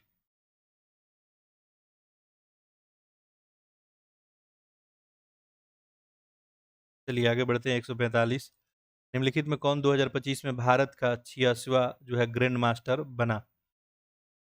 86वां, देखिए श्री हरि एल आर। ठीक है, रंजन चैंपियनशिप 2025 में भारत के कौन है 86वां ग्रैंड मास्टर बन गए हैं। ठीक है, अगला देखिए, भारत की पहली जंगली सफारी जो है विस्टा ड्रोम ट्रेन निम्नलिखित में से किस वन जीव गंतव्य को जोड़ती है? देखिए, दुधवा टाइगर रिजर्व और कार्थिकेयन वन जीव अभयारण्य को। ठीक है, अगला देखिए, भारत के सबसे बड़े टाइटेनियम और सुपर लाय सामग्री संयंत्र का उद्घाटन किस शहर में किया गया? ये कहाँ पे? लखनऊ में। अगला प्रश्न है, लांजियो जो है शवारा जनजाति के संदर्भ में बताइए कौन सा कथन सही है? भाषा जो है ऑस्ट्रियो एशियाटिक भाषा, कुल की मंडारी भाषा जो है सावरो है। सही है, सावरो जनजाति मिजोरम की प्राचीनतम जनजाति में एक मानी जाती है। देखिए, उड़ीसा उड़ीसा वगैरह में ये देखने को मिलती है। तो ये पहला तो सही है, दूसरा सही नहीं, तो ऑप्शन नंबर ए आपका। इस एक्सप्रेसवे पर भारतीय वायुसेना के लड़ाकू विमानों के ये देश की पहली रात्रि लैंडिंग सुविधा उपलब्ध जो है कराई गई है। इंपॉर्टेंट है। तो देखिए, उत्तर प्रदेश का जो है गंगा एक्सप्रेसवे ही है। शाहपुर में गंगा एक्सप्रेसवे लगभग 303.5 किलोमीटर हिस्सा में देश का पहला ऐसा एक्सप्रेसवे है जहाँ पे वायुसेना जो है लड़ाकू विमान रात्रि काल में भी लैंडिंग वगैरह कर सकती है। और आज का आखिरी प्रश्न है, चुनौतियाँ मुझे पसंद है किस भारतीय राजनेता की आत्मकथा है? चुनौतियाँ मुझे पसंद है, ये आनंदीबेन पटेल, ठीक है, उत्तर प्रदेश के राज्यपाल भी हैं, ठीक है। इस तरह से ये टेस्ट नंबर 8 हम लोग फिनिश किए हैं, जो फुल लेंथ का टेस्ट था। टीसेट भी आप लोग को सॉल्व कराया जाएगा यूपीपीसीएस के लिए, उसके लिए भी आप लोग चिंतित नहीं रहेंगे। बाकी खूब सारा प्रैक्टिस कराया जाएगा। इसके अलावा जो है प्रैक्टिस ग्रुप भी बनाया गया है। तो जो लोग देखिए काफ़ी सारे लोग जुड़ के प्रैक्टिस कर रहे हैं, वहाँ पे 40 टॉपिक वाइज टेस्ट अभी तक हम प्रोवाइड कर दिए हैं, और भी जल्द ही बहुत जल्दी आप लोग को टेस्ट दे दिया जाएगा। जिनको जुड़ना हो रहा है, नंबर पे आप लोग मैसेज कर सकते हैं 915040 592 पे, ठीक है। बाकी लोग टेलीग्राम चैनल जुड़ जाएंगे, वहीं पे आपको कुछ मैं टेस्ट दूंगा बिल्कुल फ्री ऑफ कॉस्ट। बाकी जो यहाँ पे अभी हम लोग काम कर रहे हैं, ये सब टेस्ट आपको टेलीग्राम ग्रुप में ही मिल जाया करेगा, ठीक है। तो थोड़ा व्यस्तता है, थोड़ा हॉस्पिटल में भी हूँ, तो इसलिए थोड़ा सा आप लोग जो है समझदारी से, थोड़े दिन में आपको सब कुछ उपलब्ध हम करा देंगे टेलीग्राम में, थोड़ा आप लोग धैर्य बना कर रखेंगे। बाकी आप सभी से रिक्वेस्ट है, ये लेक्चर को अधिक से अधिक शेयर कर देंगे। अगले दिन में हम लोग मिलते हैं एक नए टेस्ट पेपर के साथ, फिर प्रैक्टिस करेंगे हम लोग, और खूब सारा प्रैक्टिस मैं आपको कराऊंगा, इतना मैं ज़रूर आपको बताता हूँ। परिस्थितियाँ भिन्न हैं, फिर भी मैं कोशिश अपना करता रहूँगा कि कंटिन्यूटी हम लोग मेंटेन करके रखें। चलिए मिलते हैं हम लोग अगले लेक्चर में, तब तक के लिए आप सभी का बहुत बहुत धन्यवाद।